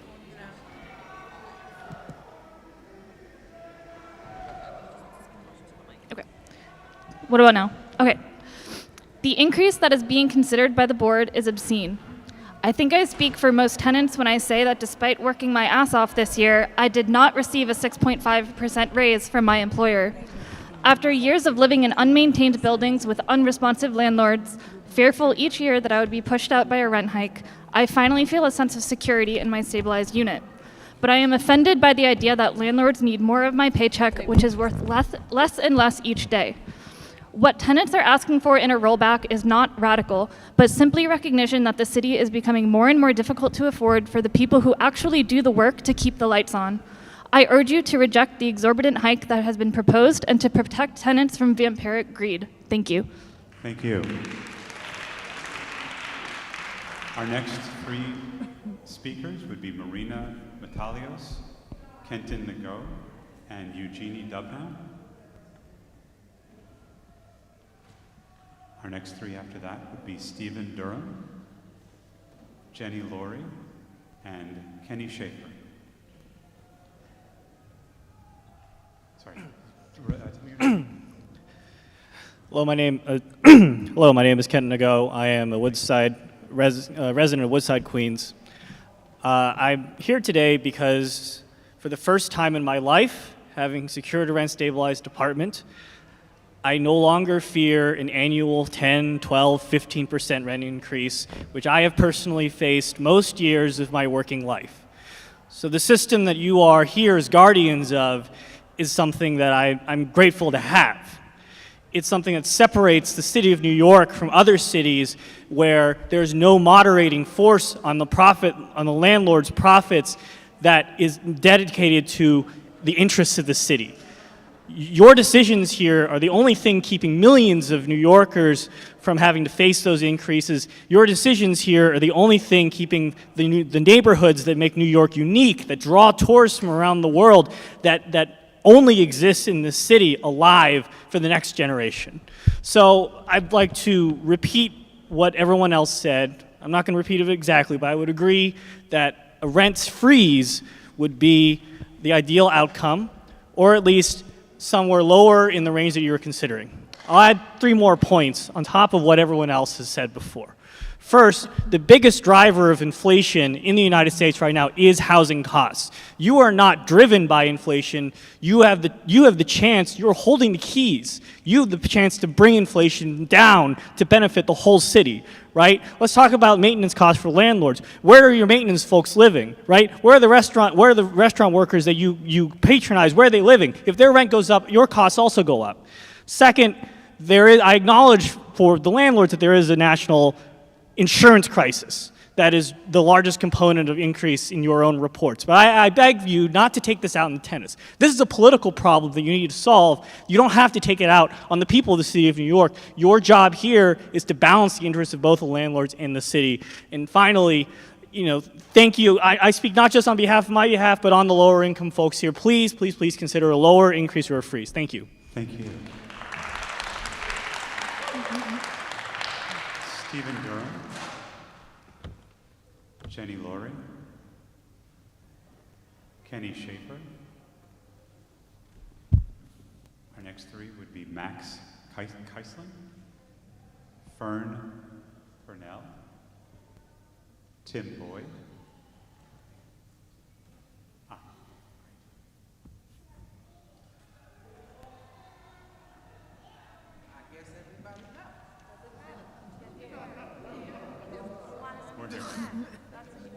Good evening. My name is Fern Purnell. I've been a resident with 302 West 112th Street within the last 34 years. I'm sorry? Get closer to the mic, ma'am. I feel like I'm kissing it now. Even though I'm under rent stabilized, yes, I'm doing that, thank you. Even though I'm living under rent stabilization, watching other people coming under market prices and dealing with deterioration of the conditions of our buildings and no super on site, which seems to be a big problem. We don't get proper responses. We're told to report all conditions to 311 without proper recourse, even with court orders. There has been citywide issues with people losing our homes as well as lives with the faulty buildings that have recently been happening. This seems to be the only time landlords show any concern. It's not so much about the tenants, it's about the concern of major lawsuits they are about to receive.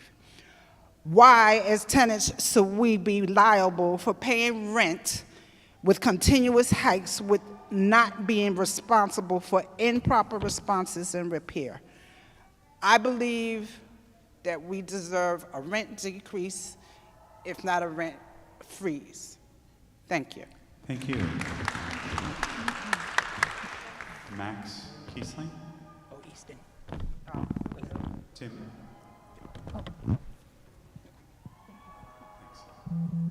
Okay. Thank you. Tim Boyd? That's me. Oh, Tim, please go ahead. Oh, okay. Okay. Thank you. Okay. Okay. Just want to make sure we didn't miss something. Okay. Okay. Thank you. Hi, good evening, everyone. My name is Tim Boyd, and I live at 302 West 112th Street in Harlem. I'm here today because there's a couple of issues in my building that I'd like to be addressed. The first one is we pay so much money in rent that when they do the jobs, it's a shoddy job. So I feel that what's the sense of paying rent for the buildings if the buildings are going to continue to have shoddy work done? Second, there's a scaffolding up in Harlem. It's been up there for like 20 plus years. And I feel that it needs to be taken down because it seems like the landlord doesn't want to pay the companies that put this scaffolding up, claiming that the building needs to be worked on, but they've been doing that for like 20 plus years. It was taken down once and it was put right back up. So that defeats the purpose of claiming the building needs to be fixed. And we have a super that just shows up willy-nilly. What's the sense of having supers if they're just going to show up willy-nilly, but they want you to leave your key so they can gain entry into your apartment? And we know what happens when we leave our keys with these supers. Things start disappearing. But managements don't want to take full responsibility. And lastly, I feel that we as New York City residents deserve a rent rollback because, like I said, what's the sense of paying for work if it's going to be shoddy? Thank you. Thank you.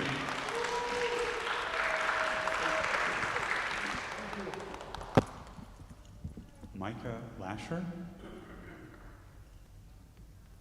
Clara Alcover. Maria Pena. Sarah Bachu. Alexandra Rodriguez. Rosa Jaquez.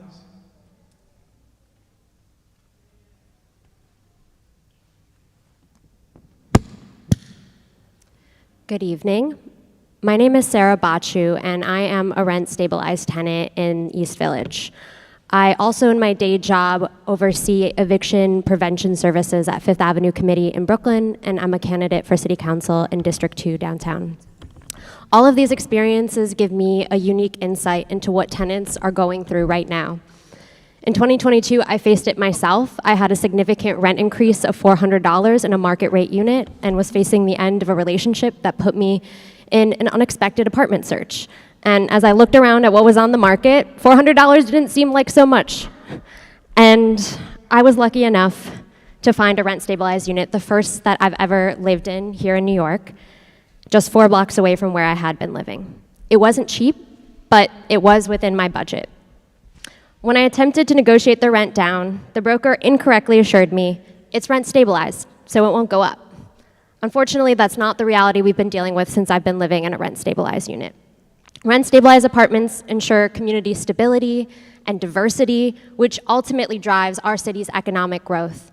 Whether a tenant is a social service worker like me, or a painter like my neighbor, or a service worker in the food service industry, like many of the tenants that I work with on a daily basis, having a rent-stabilized apartment allows each of us to set down roots without fear of displacement.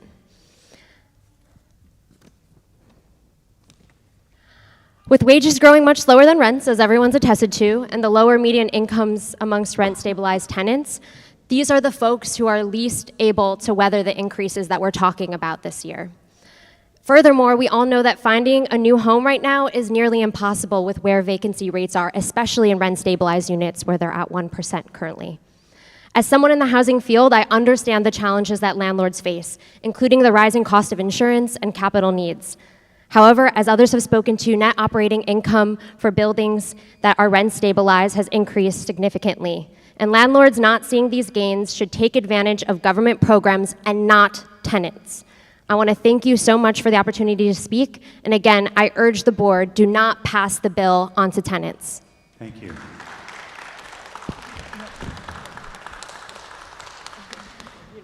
Our next 3 speakers are Alice Sutter, Madeline Mack, and Gustavo Zuniga.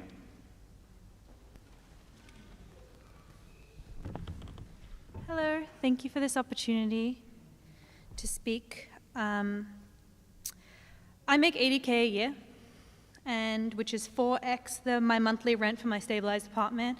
It's I pay about $2,000 a month.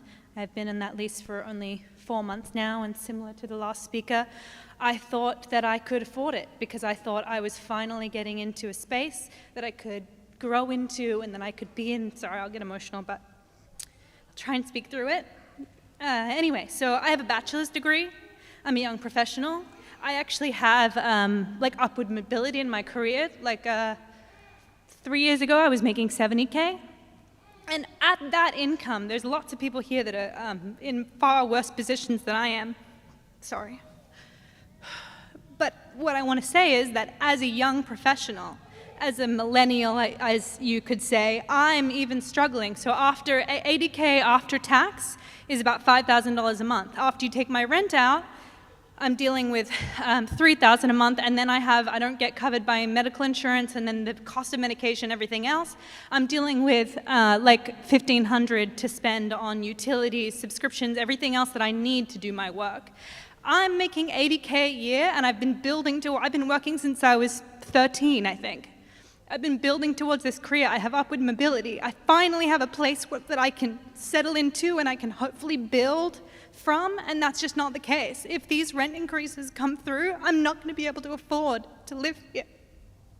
And I don't have the job that is in like the country. I live in the city because my industry's in the city. I don't have another option. I will do what my sister has done, and I'm going to move in back with my mother in a one-bedroom studio that my sister and my mother share. I come from privilege. I'm a white woman. I know I have an accent, but I am American. I was born here. And yet I am feeling it. So if I'm feeling it, the people that are mothers, the people that are students, the people that are trying to grow, you know, I've had to come to the conclusion that I'm not going to be able to afford to have kids in this lifetime. I'm never going to own a house. And yet I've been working towards this my whole life, so thank you. Thank you.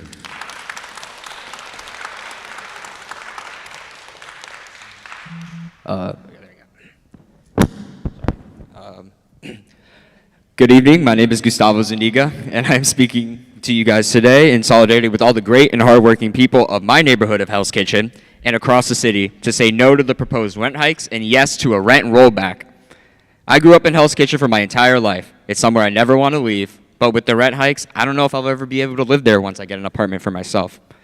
Do we want criminal landlords to get a raise while ignoring the dilapidated state of many of their buildings, putting all of us in danger, possibly costing their lives? No. Do we as tenants want to continue to struggle paying the massive rent prices, having to work multiple jobs, or having to use a large percent of our monthly wage to pay the rent? No.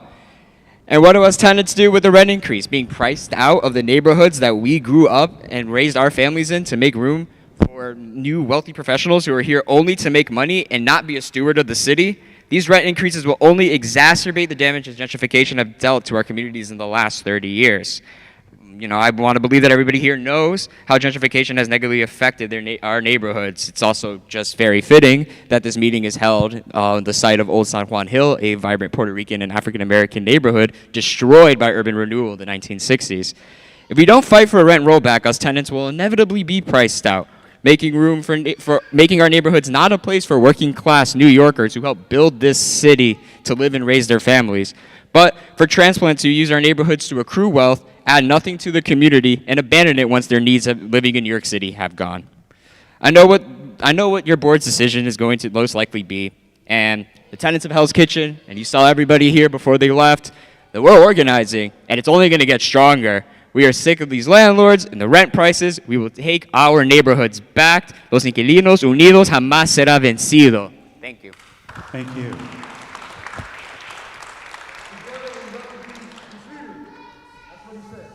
Thank you.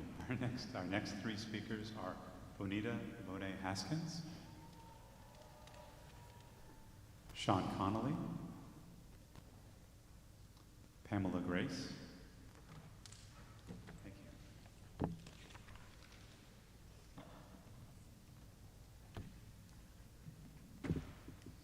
Good evening. I'm Pamela Grace, and I'm a senior. Fortunately, I live in Midtown Manhattan, and I have a rent-stabilized apartment. but I'm one of the 3.6 million seniors who live in the 5 boroughs. According to AARP, that number has grown over 36% over the last 10 years. So I want to tell you, because I'm a senior, I want to tell you what it's like in healthcare costs for me. I have numbers because I heard you guys like numbers. I pay $150 a month, Medicare Part B. That pays for doctor's visits. I pay another $93 a month for prescription drugs. I pay another $361, that's for Part F, for specialists. That comes out to $604 a month. My rent's only $700, so that's like another rent payment.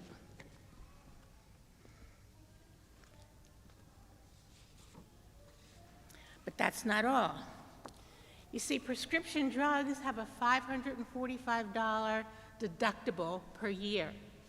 But if you have a serious illness, it goes up to $8,000 a year for catastrophic illnesses for prescription drugs. That means if I need a transplant, I won't even be put on the list unless I come up with my $8,000 check. That is a year's rent.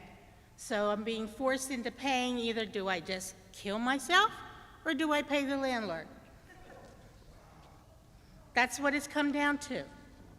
Now, just yesterday, I got a card in the mail from AARP about the mayor's proposed decrease in senior services. The senior services in New York, the Department of Aging, their budget is only 0.5% of the budget. However, he wants to decrease the number of senior centers by 60. Now, those senior centers are important for seniors because they provide lunch every day. So what they're in fact doing is making seniors even more food insecure. So I'm asking you to reconsider a rent increase because of the deleterious effect, especially on seniors. Thank you. Thank you so much. Thank you. Thank you. Regina Carr.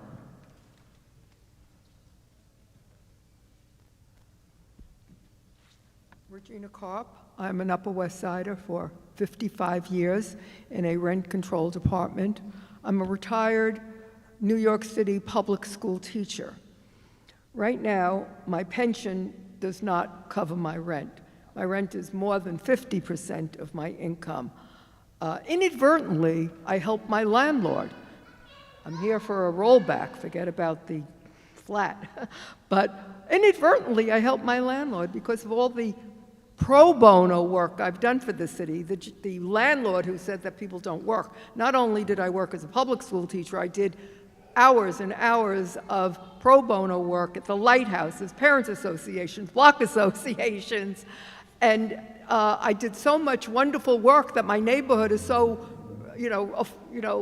prosperous now. I'm sorry I did all the pro bono work. Not only did the volunteer work pro bono, but even my teaching career. I started at $4,500 a year, and then for 15 years, the New York City Board of Education didn't appoint art and music teachers, so I was at a beginner teaching salary for 15 years. So it's really ironic that working for the city that I love, I can't really afford to live here unless possibly I have a roommate. That's all I have to say. Thank you.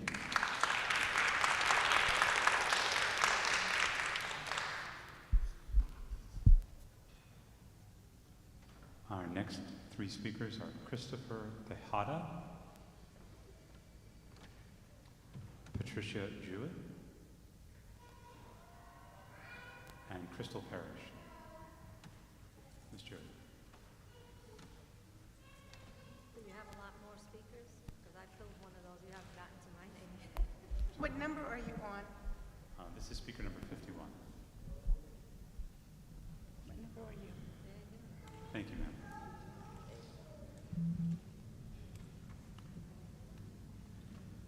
Good evening. The name is Patricia Jewett, and I'm here to remind you guys that many of us who live in New York City thought that we hit the lotto when we moved into rent stabilization. But there's a catch, and it's a catch that you on the board need to understand, remember, and recognize. Every time the landlord does any kind of renovation, an MCI, a LICTI, or whatever acronym they use, it devastates us.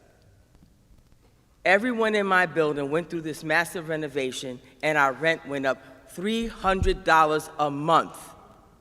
That's right, $300 a month. HPD came and met with us and told the tenants, we didn't want to hurt you.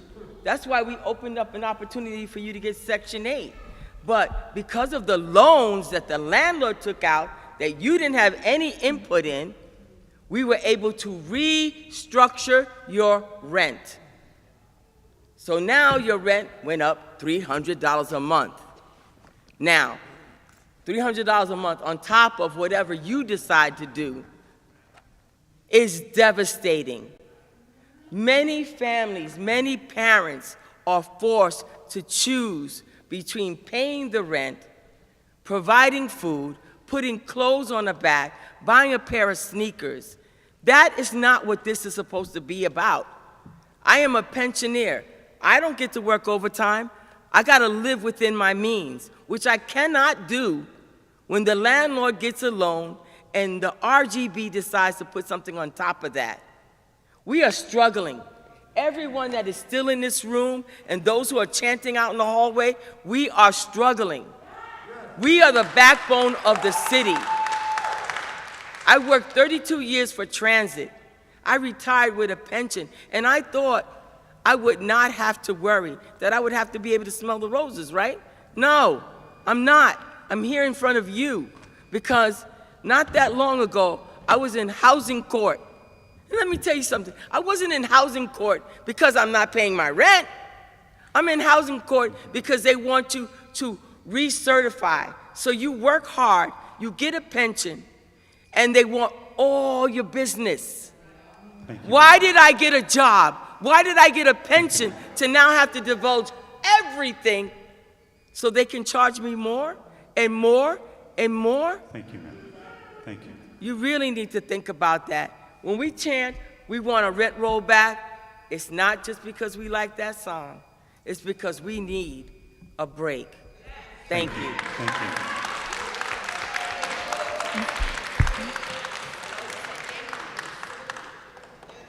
We are going to hear from one or two more speakers, and then we're going to take a brief break, just a very brief break, and we'll be right back.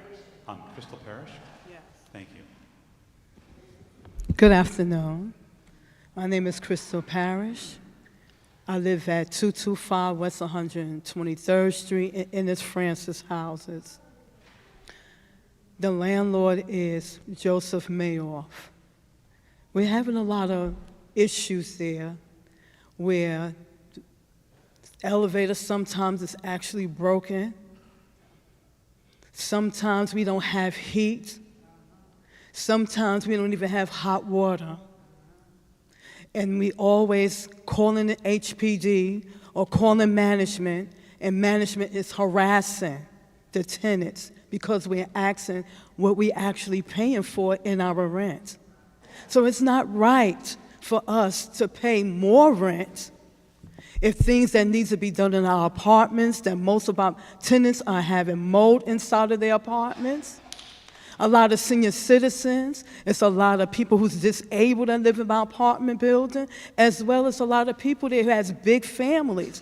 How are we going to actually take care of our homes if we won't not have one, if we go with this rent increase? We cannot afford this increase. The Word of God says to love the Lord with all your heart, your soul, your mind, with all your might, with all your strength. Love thy neighbor as thyself. These are my neighbors that's right here. These are my neighbors. We are all going through and we are all struggling. You are even my neighbors. We have to start thinking about each other, have a heart for each one of us, because a lot of us, if this comes forward, we're not going to have anywhere to live. We cannot afford to be evicted. So we're asking you to please place in your heart to change it, that it be no rent increase. Please, thank you. Thank you. We're going to take a very brief break now, and we'll be right back. Aló, buenas tardes. A los que hablan español, vamos a tomar un descanso bien breve y regresamos. Muchas gracias. And one reminder as well, if you are here to speak, make sure that you have signed up at the front desk in the hall outside. Y para recordarles, si ustedes quisieran hablar, se tienen que inscribir en el escritorio que está allá afuera antes de las 8 de la noche. Muchas gracias. Thank you.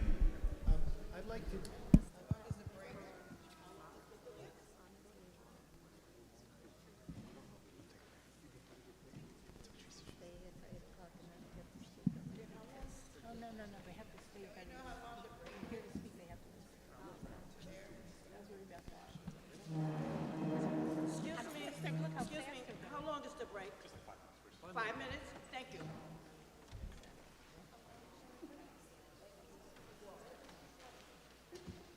Were you here the whole time? Yeah. Did you hear my number? Yeah. Isn't that amazing?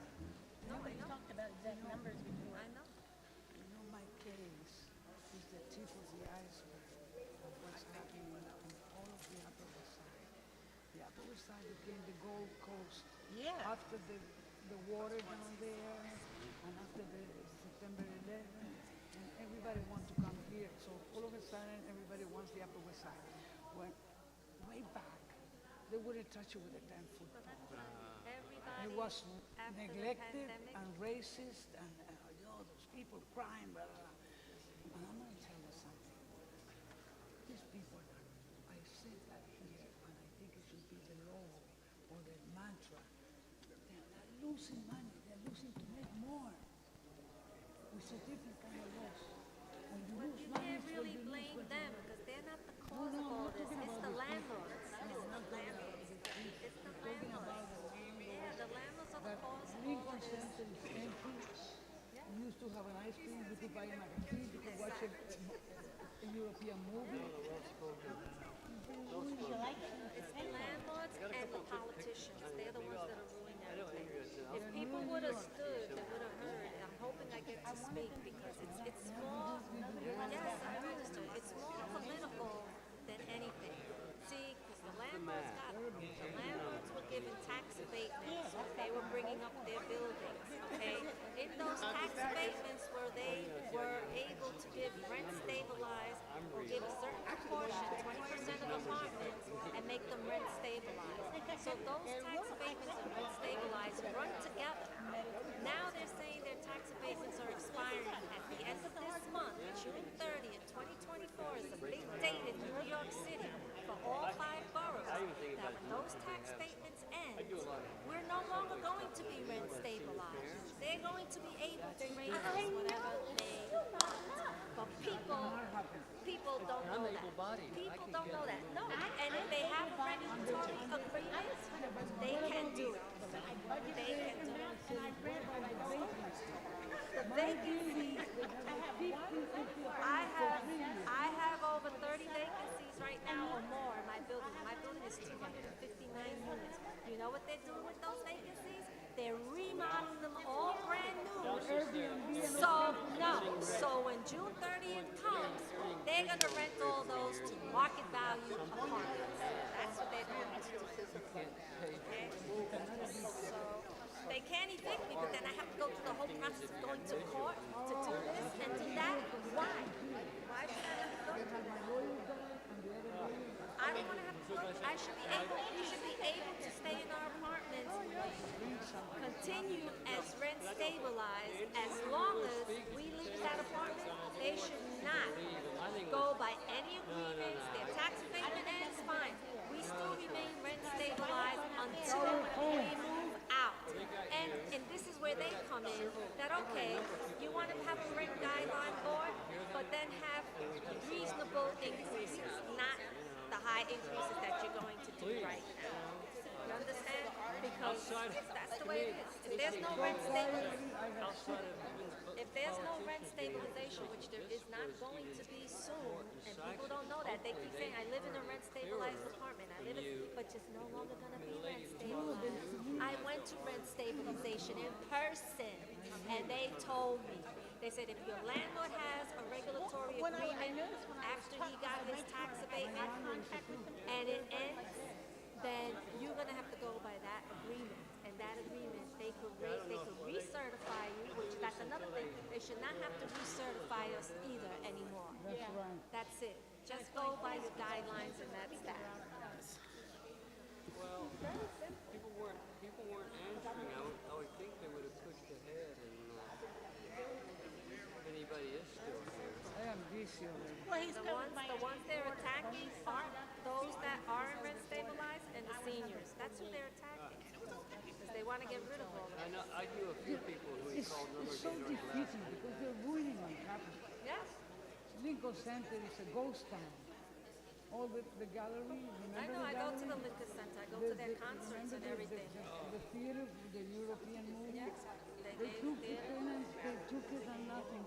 They took the Panini guy that used to love magazine, they have magazines, they have ice cream, people will get together, you go to the movies, you get out of the movie, you talk about the movie. They have everything, they have all that, and still, it's crazy. I'm exhausted anyway. It's exhausting, it is. It's but exhausting they're not because understanding that no, a you lot get to of a people, point in life where you think if you pay your dues and you behave and you're an honorable citizen, right, you should have a decent retirement. Exactly. I've seen it in Sweden, in Denmark, I've seen it in Europe, even countries like Italy and France. I've seen it. And we here are the richest country in the world. And we despise, and we No, we're not the richest country in the world. We have the most bombs in the world. Well, we have the most power. That's what I was meaning. Because we have the most bombs. Because And what? we have the most bombs. Bombs. Yes. Yeah, but the worst. That's not what I'm talking about. But I'm talking about, no. That when people say we're the richest company in the world, that's what it means. That's what it boils down to. We have more guns, more ammunition than everybody. We are the most powerful country in the world. We have the budget to support, and we should have the budget to support our people. No, we don't. We have the budget to support blowing up everybody. Nobody gives a shit that half the kids can't eat, that they don't, the only time they eat is their lunch meal. That's exactly what I was saying. Precisely. But the politicians don't care. They have theirs. Right. They care about blowing up people. I know, I'm agreeing. That's what it means to be most powerful. I'm just making sure what it means to be most powerful is that we can nuke everybody. We're just talking the same thing with a different language.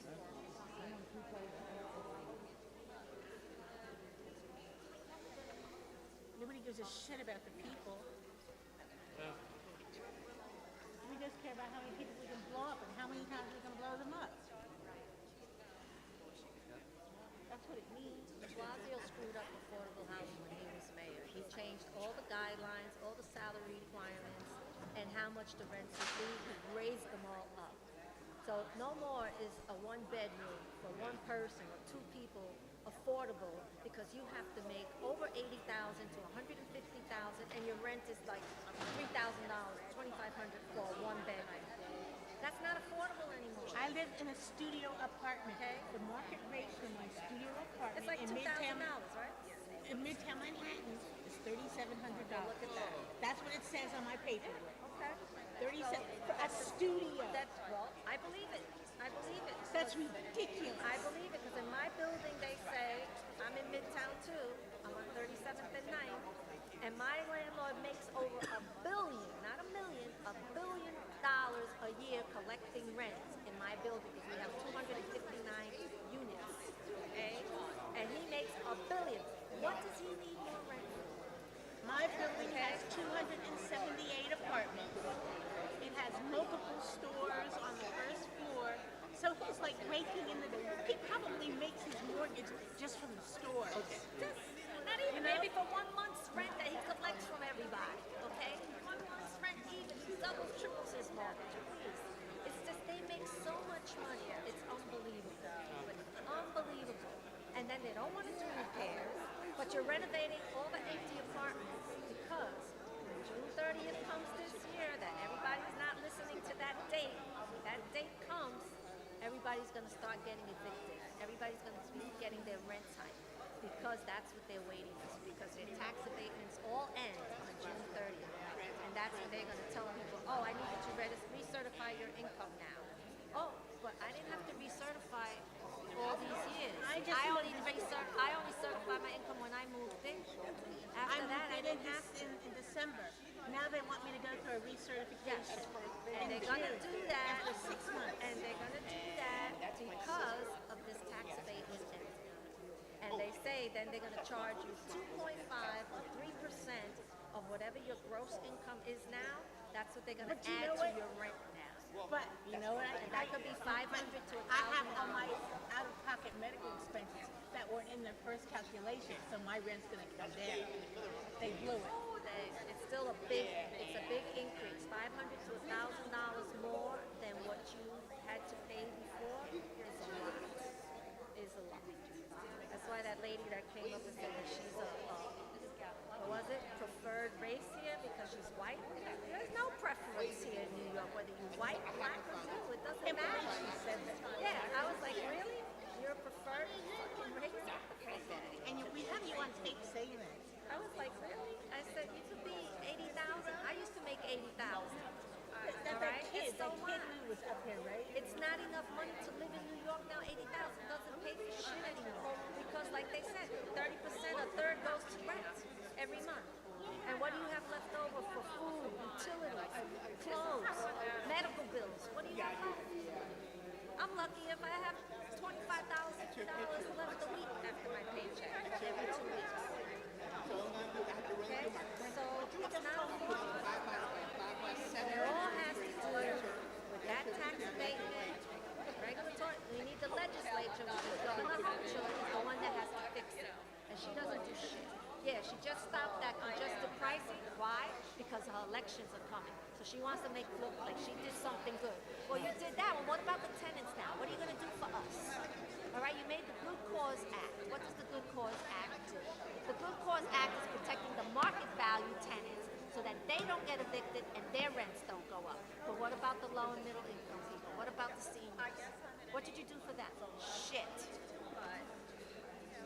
There's nothing where to get water. You know, I showed Mark Levine my numbers. He said, I've never seen the numbers before. I've never seen the numbers before.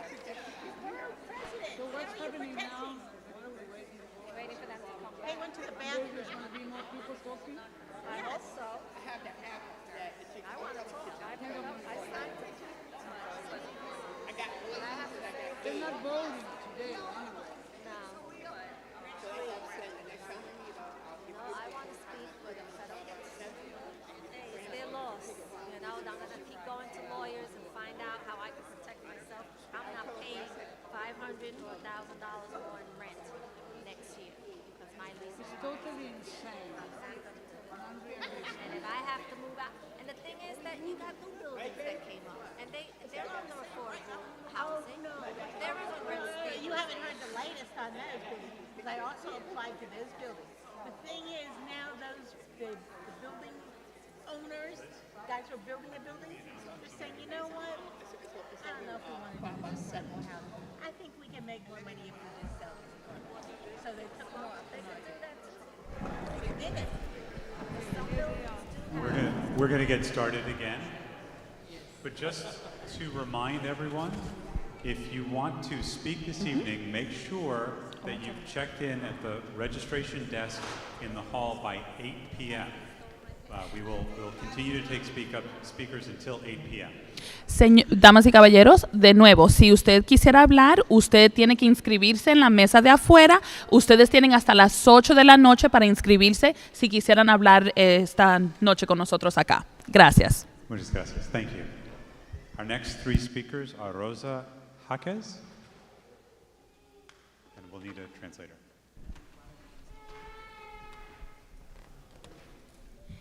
Buenas noches. Good evening. Mi nombre es Rosa Jaques. My name is Rosa Y Jaques. represento cientos y cientos de familias que viven en Washington Heights. And I come here representing hundreds and hundreds of families that live in Washington Heights. De la Unidad Comunal del Norte de Manhattan y la Asociación de Inquilinos de Seaman Avenue. Doy And gracias. ¿Cómo se?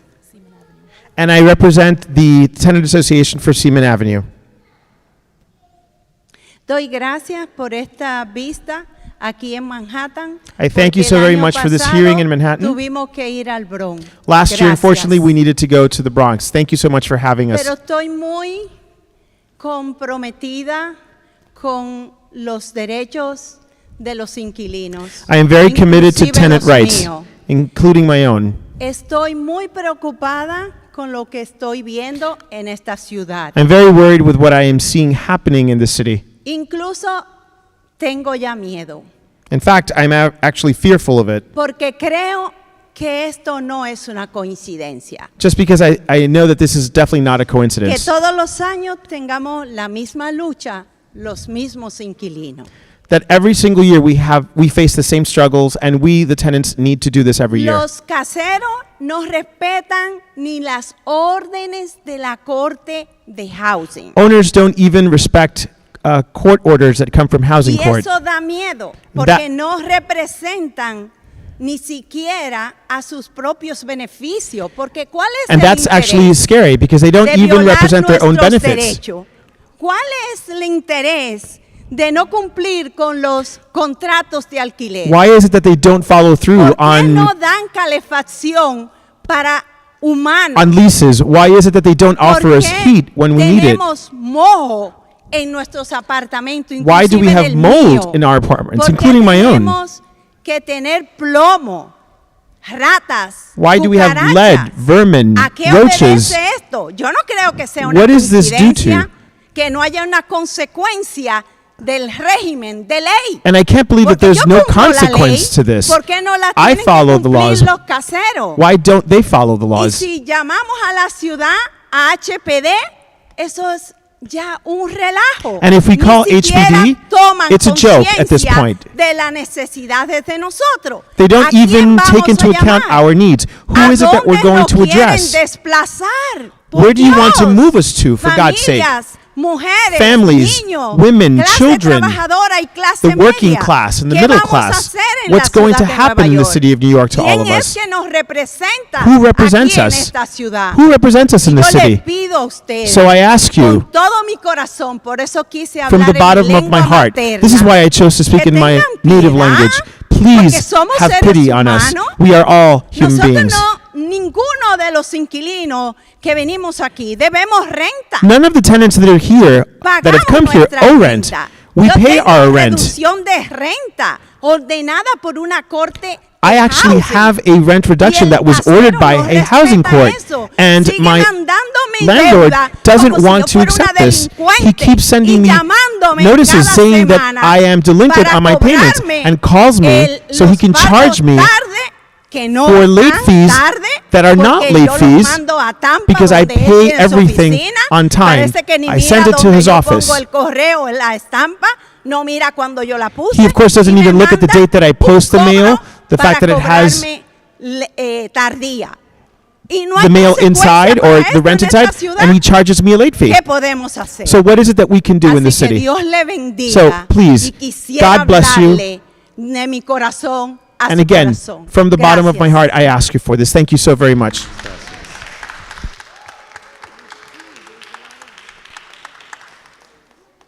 Cisa Martinez. Gordon Lee.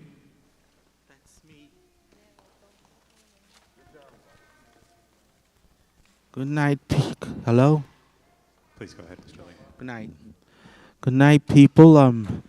I'm from Brooklyn, Kings.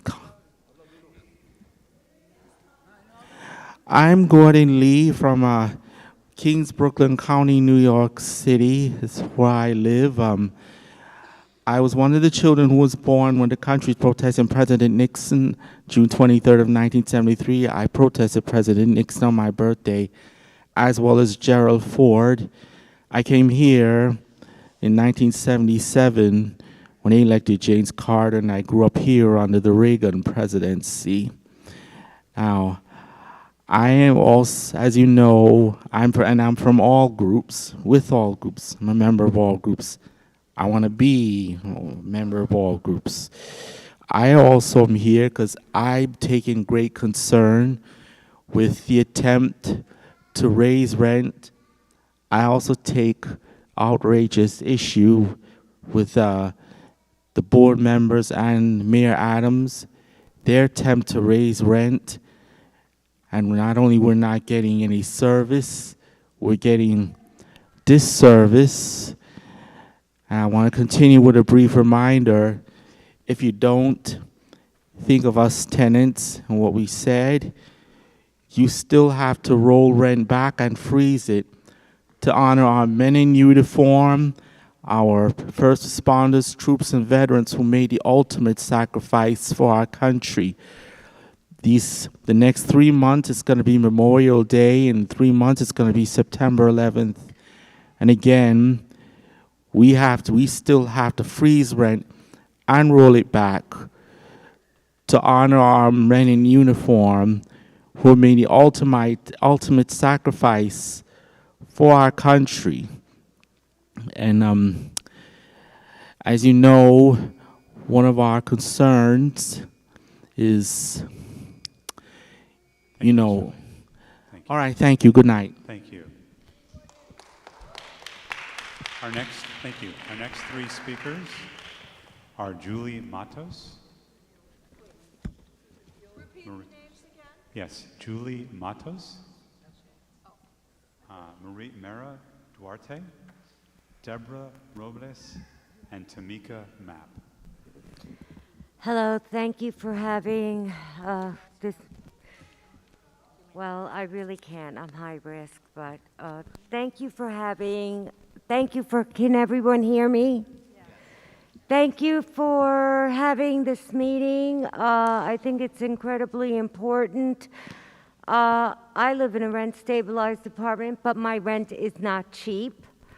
I'm a third generation downtown from hardworking people. I moved into my apartment 40 years ago to a family-owned, small walk-up tenement, and they were great because they fixed and they loved their building. Well, not unlike the other 89% of the United States that was sold in 2021 due to rent arrears and people being evicted, 89% of real estate is now owned by private equity, including my little dumpy building that's dirty and falling apart. So, we don't have hot heat and hot water in the winter, and then when the weather gets warm, the heat gets jacked up. We don't have a super. We have a management company. I write from my rent to my address is their LLC, and then I mail it to another LLC, which then goes to another LLC. Of course, I've done my own little investigation, so I have figured out who they are, not different than Blackstone, big petroleum companies.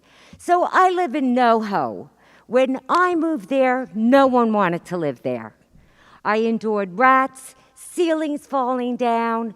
It's been raining in my kitchen now for 1 year. I put a lot of money into my apartment. I put in a new kitchen. I put in a new bathroom because I worked with my landlord, my previous landlord. I'm sorry I only have 7 seconds left, but please give me a little bit more time. So many people left, so we have it. This is not only happening to me, it's happening to everyone. Private equity just doesn't care. And I'm glad that that landlord was here so I could actually hear him say F you, F you, F you over and over and over again to people who that's exactly how they feel about them. Thank you, ma'am. And it is so insulting. I really feel like crying to hear someone like that because that's exactly what they say to me on a daily basis. I've been flooded 10 times. I've had gas leaks. We have a number of speakers. I really appreciate it. And thank you. That's going around. And for a rent increase on that, shame. Thank you.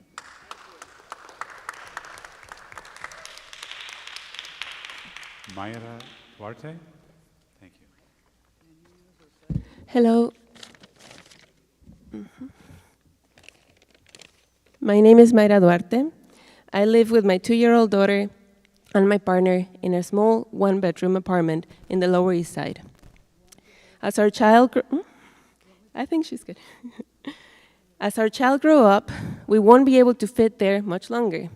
Our hope is to maybe save some money and put down a payment to buy something or find another rent-stabilized apartment with another bedroom so that we can live with some dignity.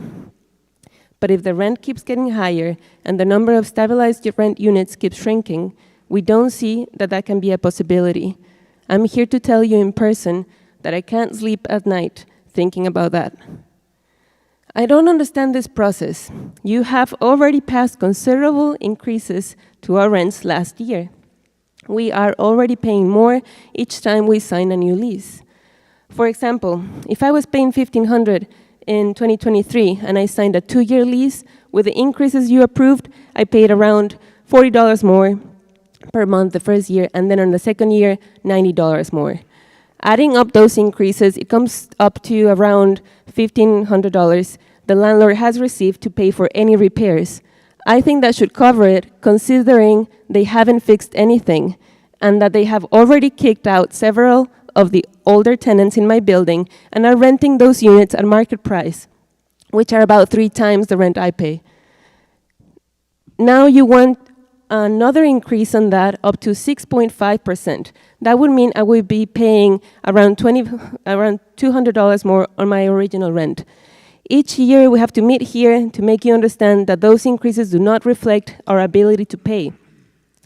Think about it for a moment. If this was a separate bill, $200 a month or $300 or $500 or however people are paying, where is that money going to come from? I work as an arts educator in public schools. The mayor has been slashing the budget for education, the arts, public libraries, etc. I think of the many employees that are not seeing a $200 bonus on their checks, but who are actually losing work. Since the pandemic and also since having to care for my child, I have been making less money each year, not more. You can't say that about the real estate business.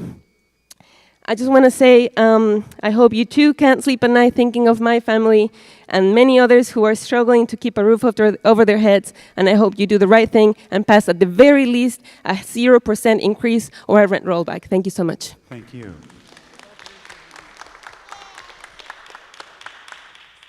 Deborah Robles. Good evening, my esteemed colleagues in New York City. My name is Deborah Robles. I am 66 years old, live in East Harlem, the 28th Assembly District. I just want to say that in East Harlem, we are suffering dramatically. Supposed rent stabilized, affordable housing, all this stuff does not pertain to seniors. We have housing crisis, the landlords who harass tenants, who some of them have Section 8, they will not send in paperwork so people can lose their Section 8, and also then destabilize our apartments. This is disgusting. My parents came here in the 20s. That building is from 1920, which there are several in East Harlem, and now they're trying to destabilize, as we know. This generation has not helped us at all to keep our homes, number one, and our generation. My daughter sits here in this room. What do you expect? We built this.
Thank you, ma'am.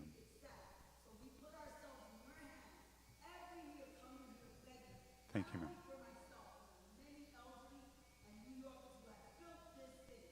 Thank you, ma'am. Thank you.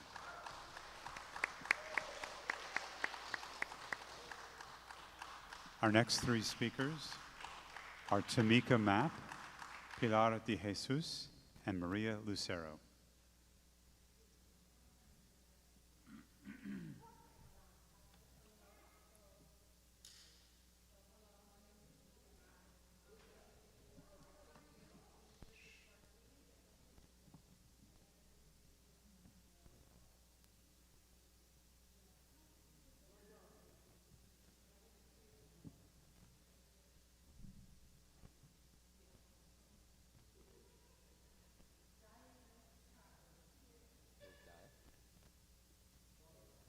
Okay.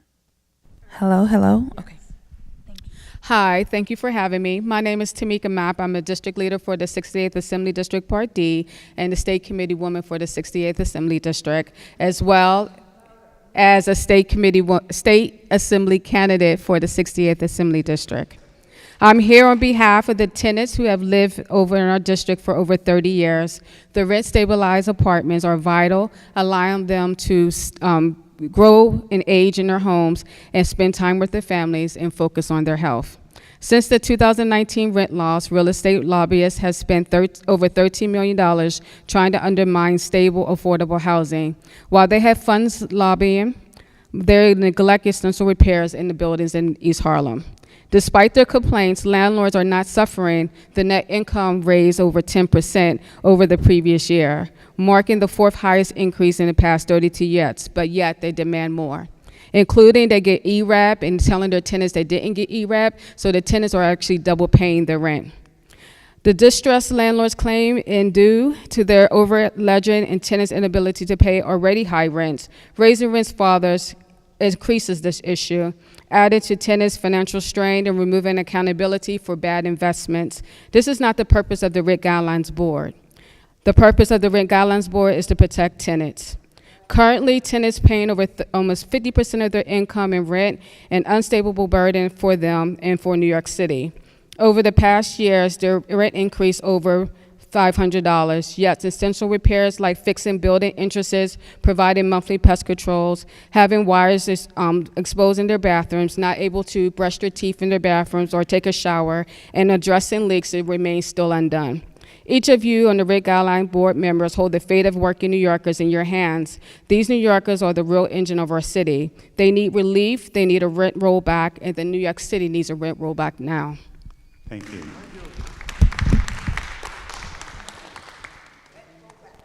Pilar de Jesus.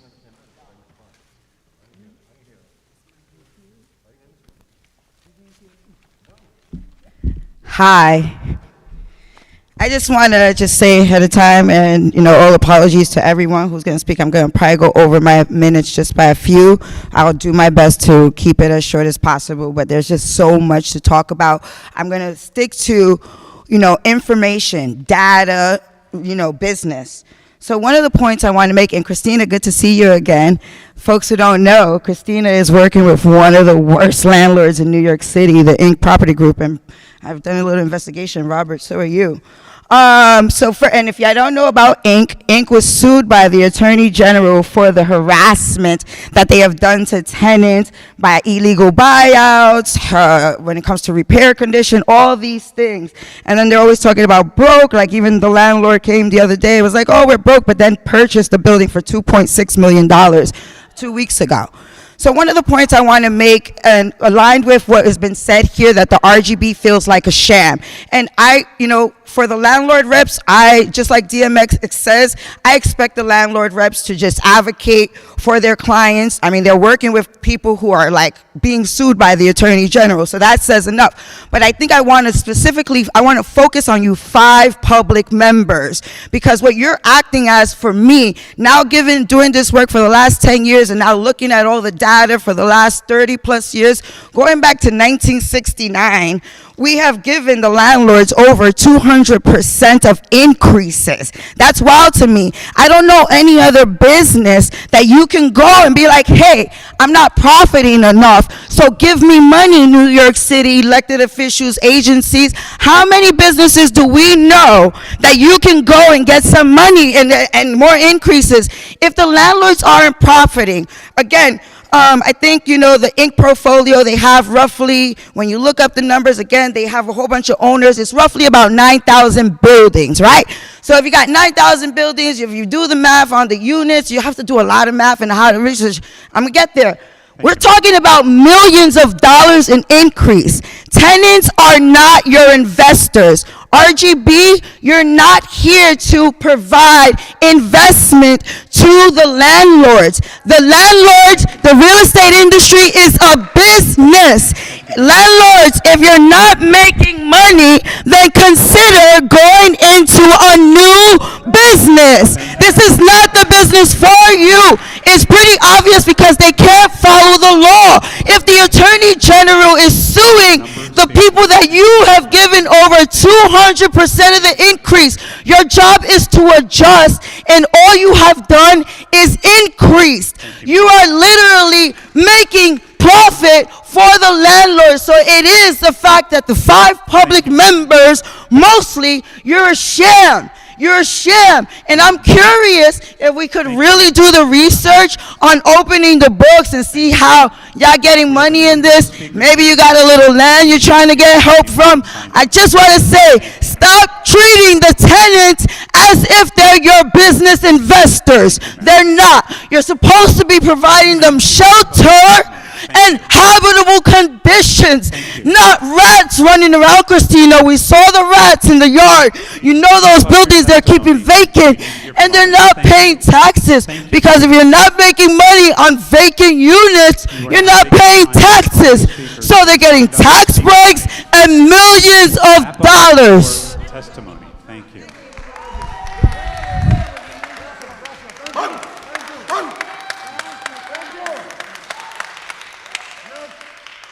There's 2 more announcements. Just a reminder that sign-ups to speak will close at 8 p.m.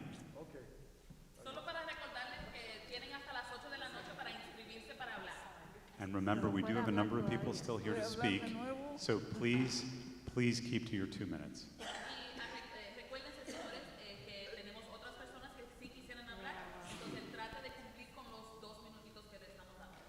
Thank you so much. The desk outside. We gotta sign in? Yes. Homeless kids. Can you answer? That's not right. Maria Lucero. Then y'all talk about the future. Modesta Chong Hing.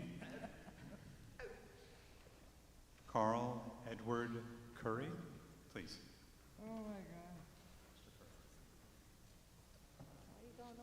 And after Mr. Curry, we have Mary Lee Burns, Jennifer Almanzar, and Mary Rodriguez. I'm the last one. Put you on the list. What time? The last one. Good evening, everyone. This is my first time attending a board meeting such as this. As I watch everyone interact with one another, the thing that screams to me is that something's not working. We're not listening to each other. The tenants, the landlords, RGB, something's not working, and it has to work because we all need each other. And I've been living in the building that I live in now for 31 years.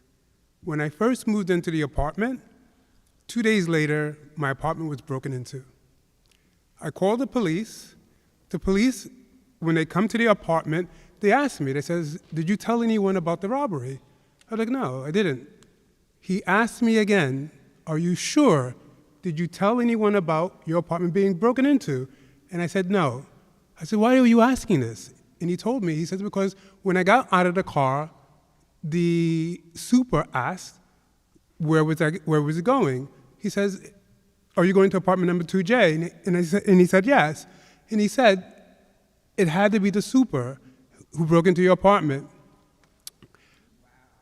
My apartment in the last few years, between 2022 and now, has been broken into over 30 to 40 times.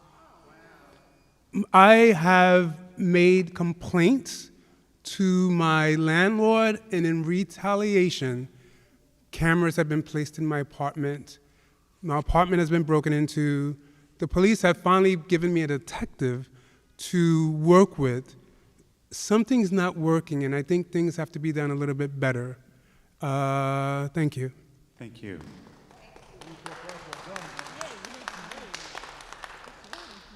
Mary Lee Burns.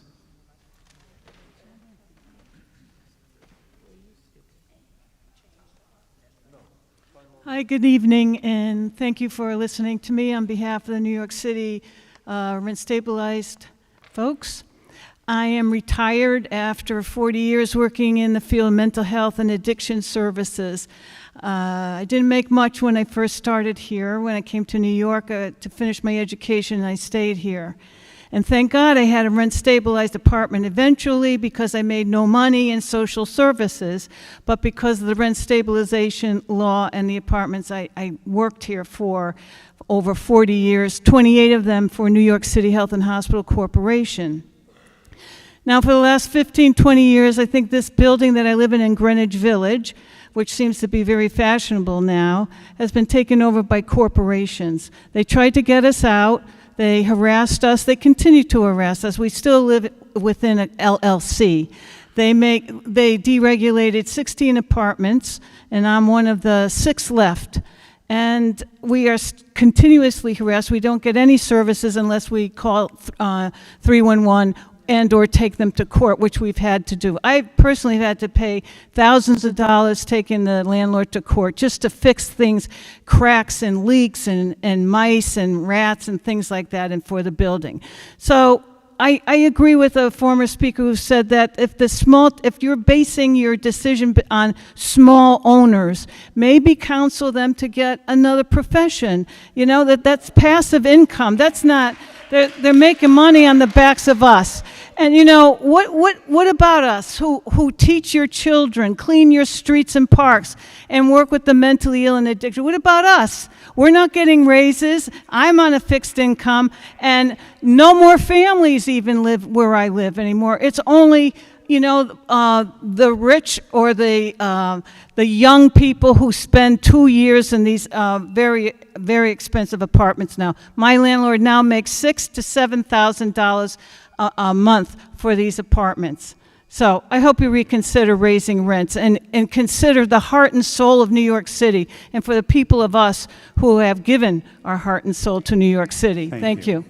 Thank you.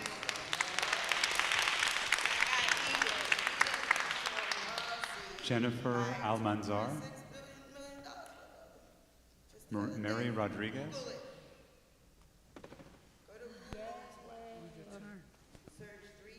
Okay, let's see if I could fix this mic.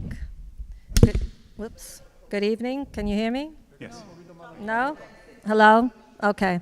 My name is Mary Rodriguez. I live in Midtown, New York. I live in a building run by a LLC also called Equity Residential.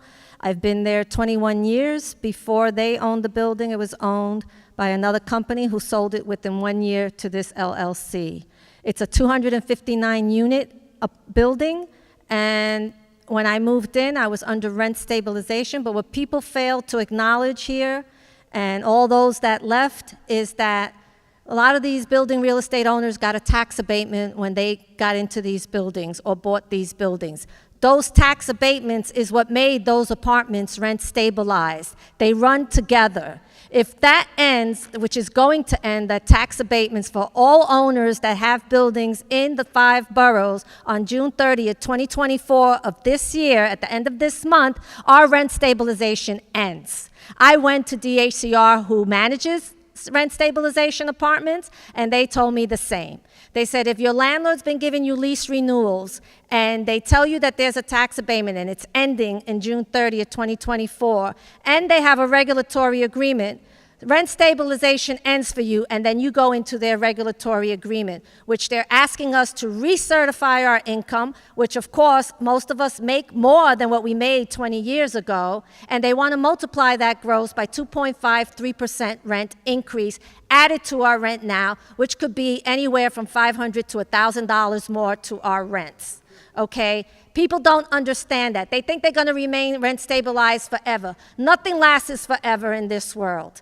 So we need the legislatures, we need our governor to fix that, because she made a new law now, or legislature, good cause. The good cause is not protecting low or middle income people. It's protecting the middle class, the middle income, the high income tenants, and it's protecting them from getting evicted and their rents getting raised. But what happened to the low and middle income people? We need our legislatures, all Assembly, Council, Senate, to go back to her and tell her to adjust that good cause and stop us from getting increases, stop us from getting our rents, getting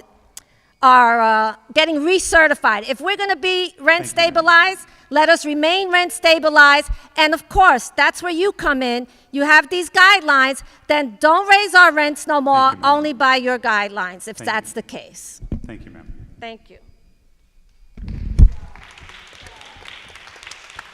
Miriam Fisher.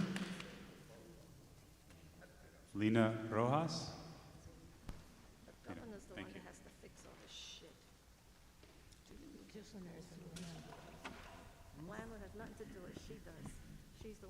Hi. So I've been to these hearings a few times already, and we've had a long night, so thanks for having me. I almost feel like you guys kind of have your minds made up, but I still come to the hearings because I love my neighbors, I love my community. I'm on my, my tenant association, so I'm here representing them. And I think this is how democracy works, so I try to show up for this, even though we've been here for like 3 hours. I come from Upper Manhattan, from the Washington Heights, and what I see is predatory landlords. My landlord, her name is Susan. She owns 12 buildings up there. My building has 50 units. She has a multi-million-dollar portfolio, so she's not a small landlord. What I see is disrepair, harassment, intimidation, and trickery. When I say trickery, is I see all these kids, doe-eyed, just moved to the city, and they all rent these apartments at market price. She rents them above, she takes them off stabilization under false pretenses, illegally, right? I took her to court for that same reason. I'm still in court with her for that. It's been years, so we'll see how that comes out. So why are we giving them a break? Why are you guys rewarding that behavior, right? Why is that happening?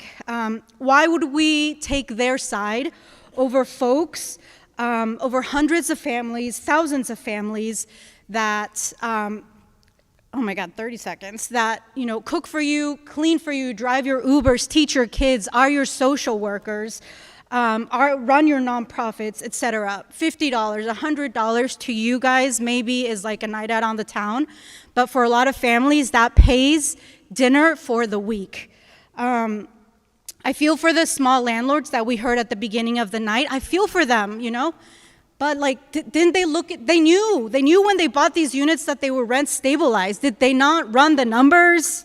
If I'm gonna get into a business, I would do the math first. So I don't know what the thought was there. I feel for them, but I do not feel for my landlord, and I think most landlords in New York are like that. So thank you so much, and have a good night. Bye. Thank you.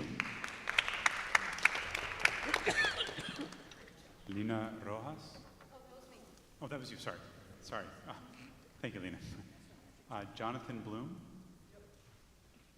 And then after Jonathan, we have Nizar Hanatenko and Cesar Reyes.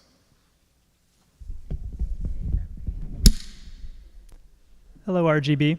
Hello, Alex, in particular. You were my housing policy professor at the New School. It's nice to see you again. I can't really add much to the experiences that have already been shared. You've seen the faces and you've heard the emotional testimony from people who are going to be impacted by the decision that you're about to make. My rent burden will also increase. My income has stayed flat for the last 2 years, so my rent burden will increase if you increase the rents. It's been shown that higher rent burdens lead to increased odds of eviction, and we know that eviction causes a host of social problems, including quite literally premature death. So I don't think it's an exaggeration to say that your decision tonight impacts lives, could save lives. You could choose to freeze the rent, freeze rent burdens, keep things as they are. You could even decide to lower people's rent burdens. So it's not fair to, it's fair to say that this is a decision that should not be taken lightly. I just have a few more points to make. First of all, this year, the state legislature modified HSTPA to allow for IAIs in perpetuity.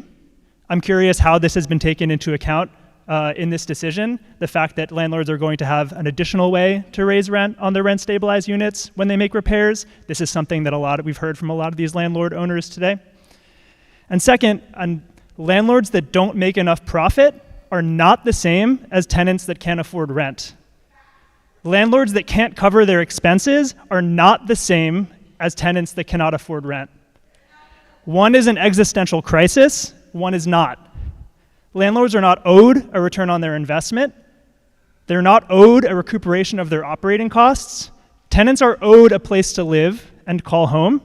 If you own a rent-stabilized building, you either made an investment or you inherited it, which I don't have much sympathy for. I implore that you do the right thing, freeze the rent, save lives. Thank you.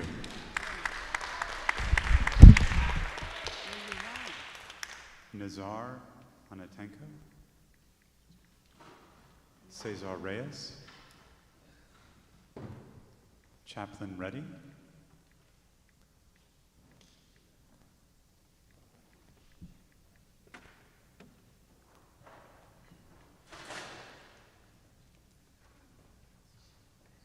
Good evening. I'm Chaplain Reddy. I'm glad to be here somewhat. This is my first, and it might be my last RGB, because this is a hearing, and I came to hear, not go through the, I'm 65 years old. I'm in my golden years right now, and when I come in, I want to have business handled, so I need to just thank you that you're still here. That's because I know I probably would have shut down a long time ago and closed the door and went on out the door.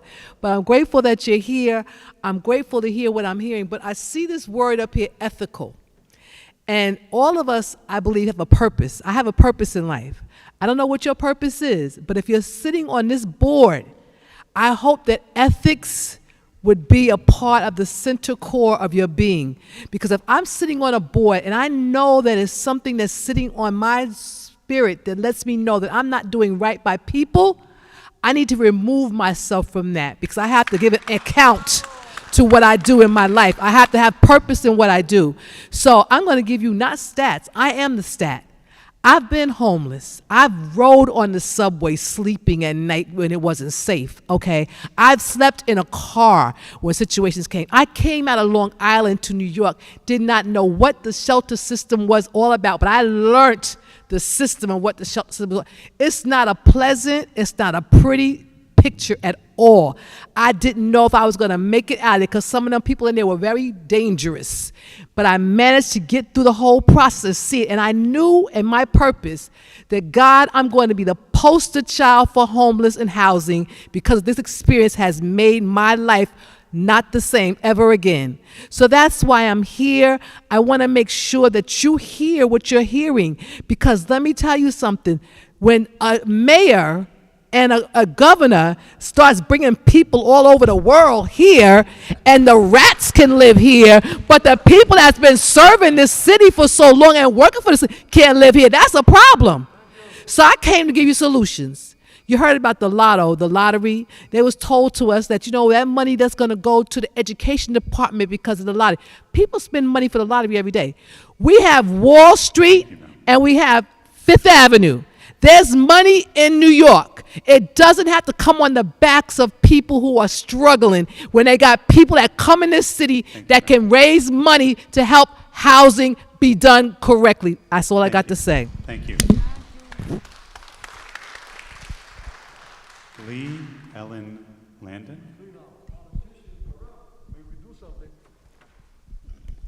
Thank you, ma'am.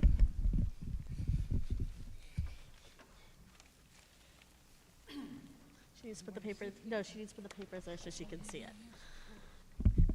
And I'll be, one second. Hello?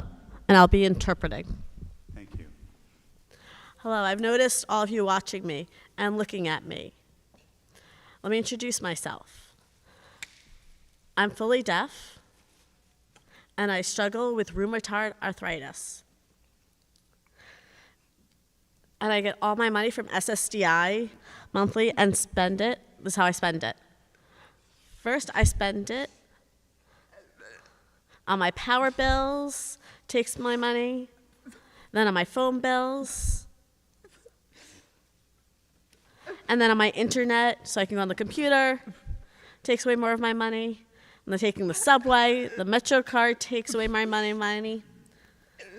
And just doing laundry takes away money from my paycheck every week. And where am I even supposed to get money for toilet paper, paper towels, soap? It all disappears. It's impossible. Where can I even buy new clothing? It's impossible. And enjoy food, the restaurants, museums, shows. It's all impossible. Where can I even go to sit down? A restaurant.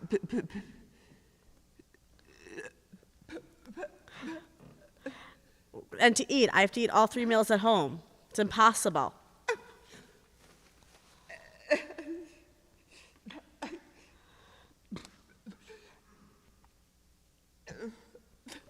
And so when I signed my second lease, it was $30. When I signed my third release, it was $30.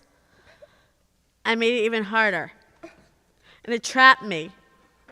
I can't get out of it. I had to take out loans, and my loans soared to $90,000 in just 1 year. So I'm asking all of you, I can't pay the rent. Show me how. After 2 weeks, I'm broke from my SSDI. Thank you very much. Thank you.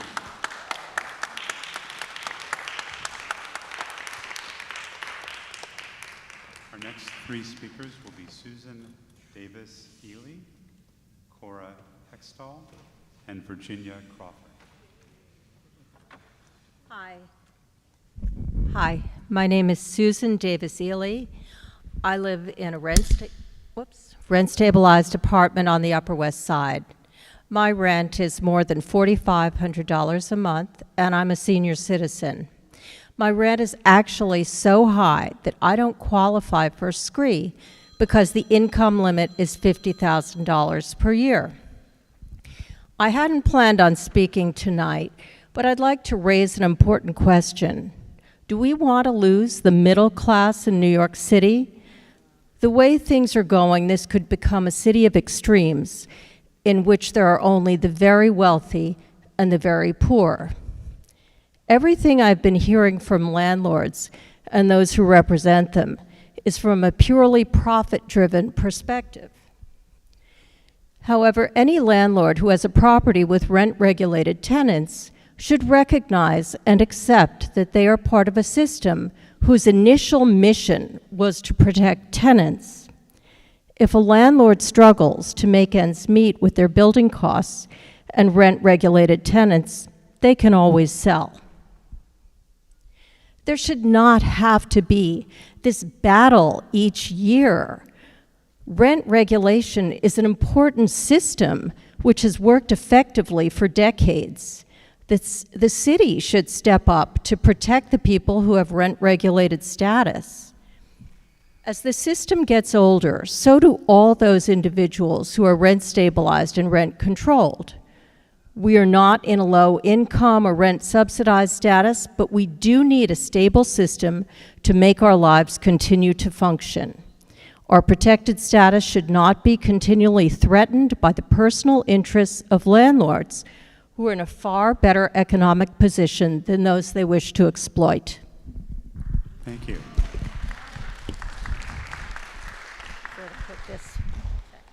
Cora Hextall.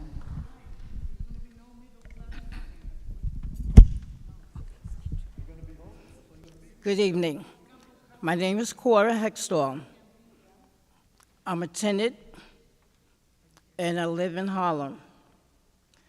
I'm here to talk about the conditions of the building that I live in, okay? I've been there since '81. In 2016, when it rains, the flood comes in my house. I'm on the 9th floor. It's not coming from the roof. It's not coming from the windows. It's coming from the baseboard of the floor, okay? They had to come up and use the water vac to vacuum the water out. It stopped for a minute. We're right back again in the last couple of years. The water is still doing the same thing. I'm asking for testing for mold.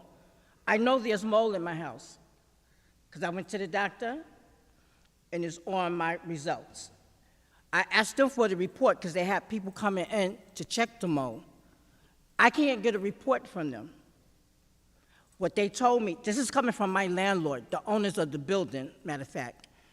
Oh, have you ever thought about maybe moving to a different apartment? Why should I have to move to a different apartment? Why not fix the one that I'm in?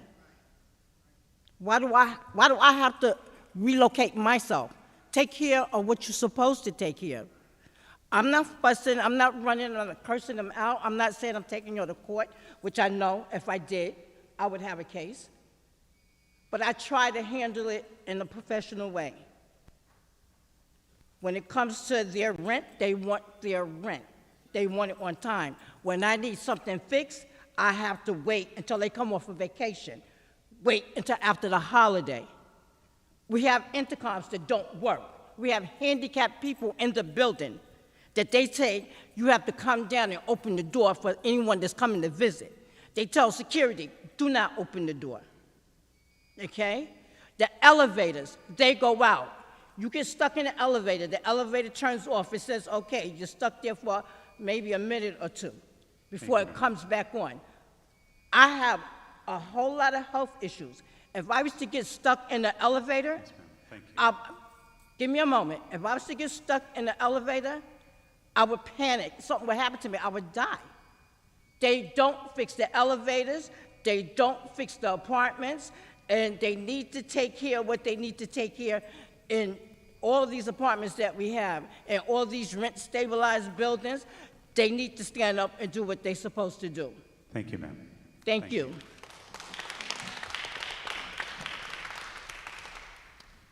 Virginia Crawford. And after Virginia, we'll hear from Jill Rappaport, Deborah Green, and Rossi Esmil. Hello, thanks for being here and listening to us. My name is Virginia Crawford. I'm a rent-stabilized tenant in the West Village. I've lived there for about 20 years, I think now. I too have noticed that, we're meeting here in a building that is called New York Society for Ethical Culture, and this is one of the things that is just so harmful to tenants is that we every day are impacted by unethical real estate investors. And we live in buildings purchased by these investors who lie every single day to city agencies about what's going on in our buildings, and we are just gaslit for years and years on end. And New York benefits financially when all these violations are issued in these buildings. And New York benefits also when these buildings are renovated with us living there, being exposed to asbestos and lead and extremely loud circumstances when there's construction and we're not warned about construction. And yet, when those buildings increase in value, New York State and New York City also benefits financially from the profitability of these buildings, and tenants end up being we're just disregarded. We feel valueless. We're the one group of people that are not benefiting from all this construction and property improvement. And a lot of times it just costs us major capital improvements, and we're basically paying more for experiencing a lower quality of life for years on end. So anyway, I just want to say that when we have these financial investors, they're not actually invested in the common good. That is what ethics is about. What are we looking at through what lens? We need to look at it through the common good, and many of us are suffering. I just want to say that we all deserve a sense of safety, especially in the one place where we have lived. We need a sense of safety in our homes. And we are not just in a housing crisis, we're in an ethics crisis. So please use ethical leadership principles and think about the common good and the tenants who are suffering financially and physically and financially. Thank you. Thank you. Jill Rappaport.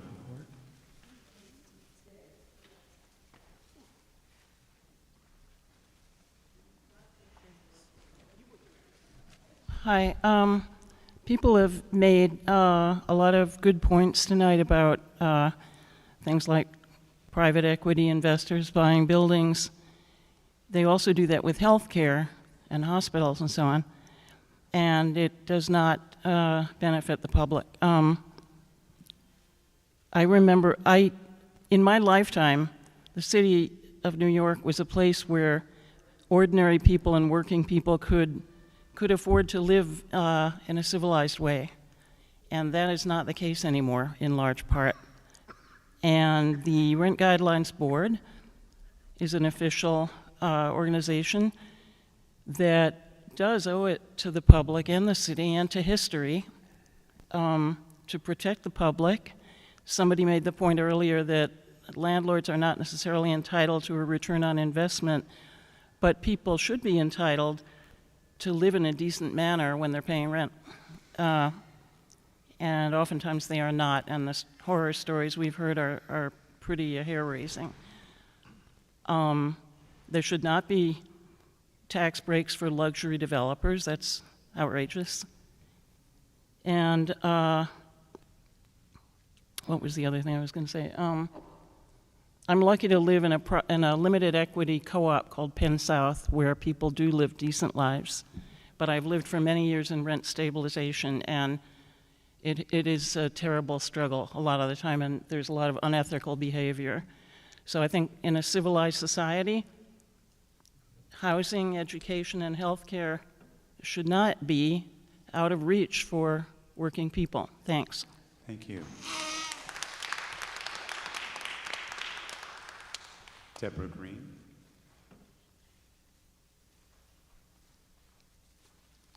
Rossi Esmil.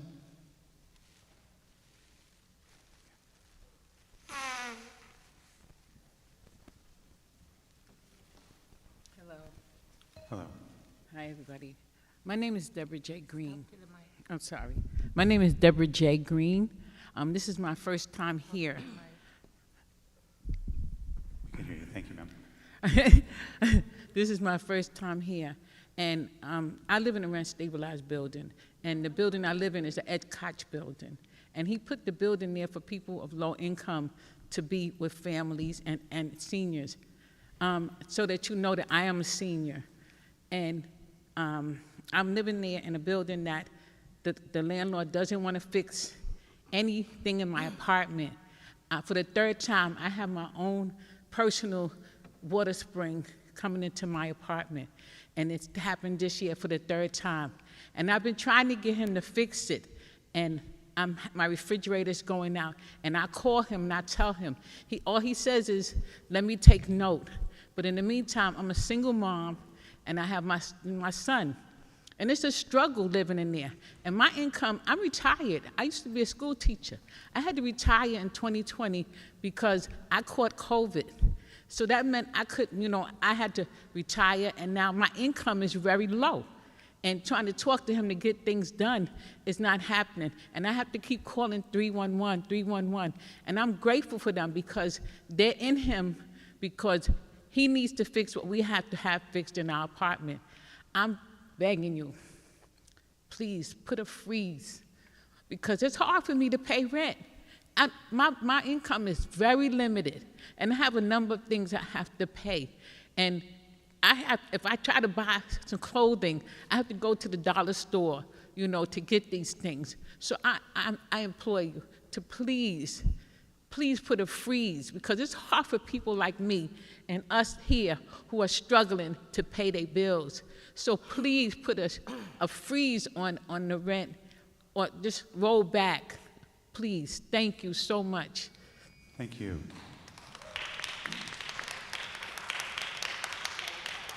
Rossi Esmond. Thank you. Can you guys hear me? Thank you. I'm here today to support the tenants. I am also a tenant. I would like to say that I am a New Yorker. I grew up here in many ways. I have lived throughout the city because I had always been looking for the next opportunity, for an affordable opportunity. Meaning, I live in the Lower East Side, Brooklyn, Washington Heights, the Bronx, everywhere but Staten Island. God knows. That's my last place. However, throughout it, I would like to share a story that happened to me and my family during COVID. I had this amazing apartment. It was rent stabilized. Through too many situations, the apartment had a lot of issues, a lot of situations, rodents, etc. We endured because it was rent stabilized. And I knew what it meant if we moved out. We were in Washington Heights. It was a lovely neighborhood. However, even though we were in COVID, I still paid the rent because I was very scared to losing this opportunity. Sadly, during this time, a few storms happened, and the water came into the apartment. The first time, we let it be because I knew looking for another apartment will be hard. And we sat through it. We started seeing mold growing to the apartment. I kept calling the landlord, etc., etc. Nothing really happened. Eventually, Hurricane Ida happened. We had to be evacuated. The water came through. We lost everything. I mean, everything. I had to run with my niece that was 6 months old at that point. Then I fought in court. I did everything I could. To this day, I lost the apartment. And I'm just saying, we endure a lot of things for this type of opportunities, apartments, etc. Right now, I hear everybody, I cry, hear everyone. I know my time is up, but I just want you guys to think about those things that we even endured for this type of opportunity. Please either reduce or call for a freeze. Thank you. Thank you.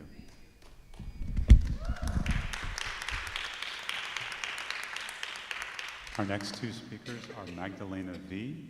and Hector Cortez. Magdalena? Thank you.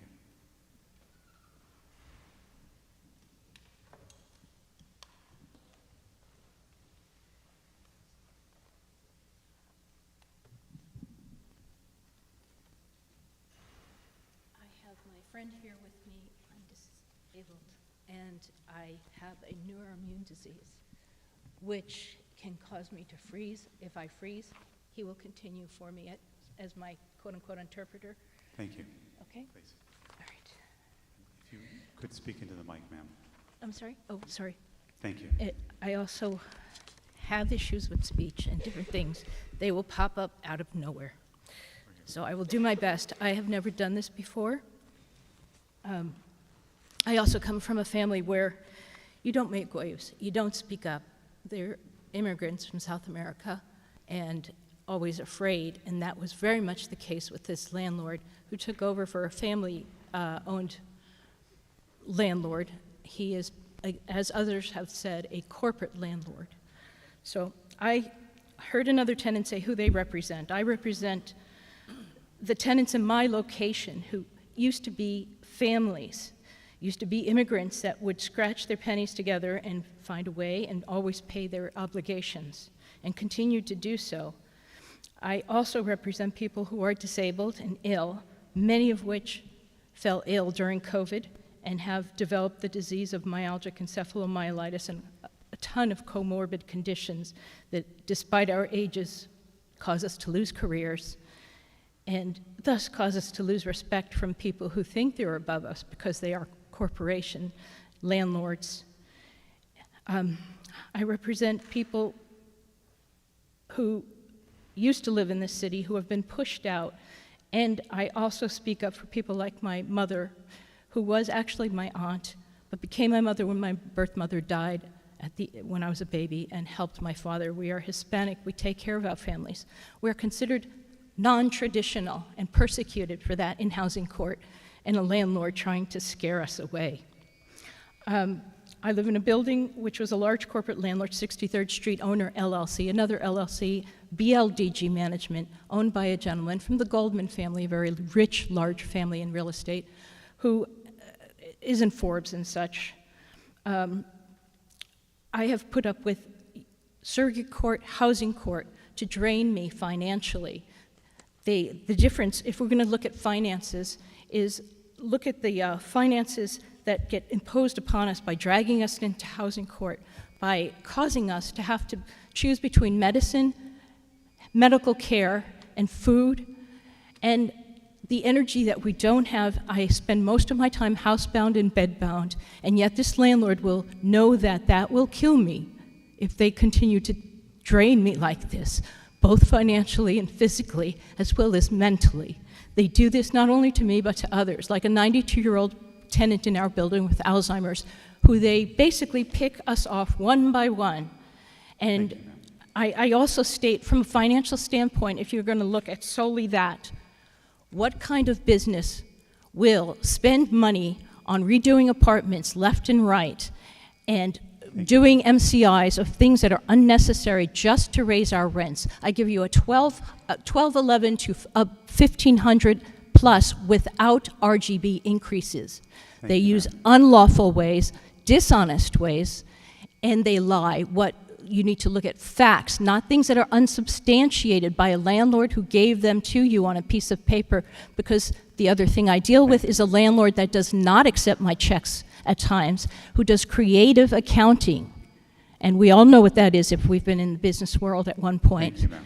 So when you are doing this, make sure you're looking at the facts, make sure you are doing public policy that takes into account not only landlords' statements, which have not been double-checked, but their lies to DHCR, their lies to the courts, and their lies to you. Thank you. You need to look at all of the facts and look at the, Thank you. Appreciate your the testimony. damage they are doing to people. Thank you, ma'am. Thank you. Thank you. Thank you. Hector Cortez. Mr. Cortez. All right, we have come to the end of our speakers. Do I have a motion to adjourn? Motion. Do I have a second? Second. We are adjourned. Thank you all for being here. Very much appreciate it. Thank you. Go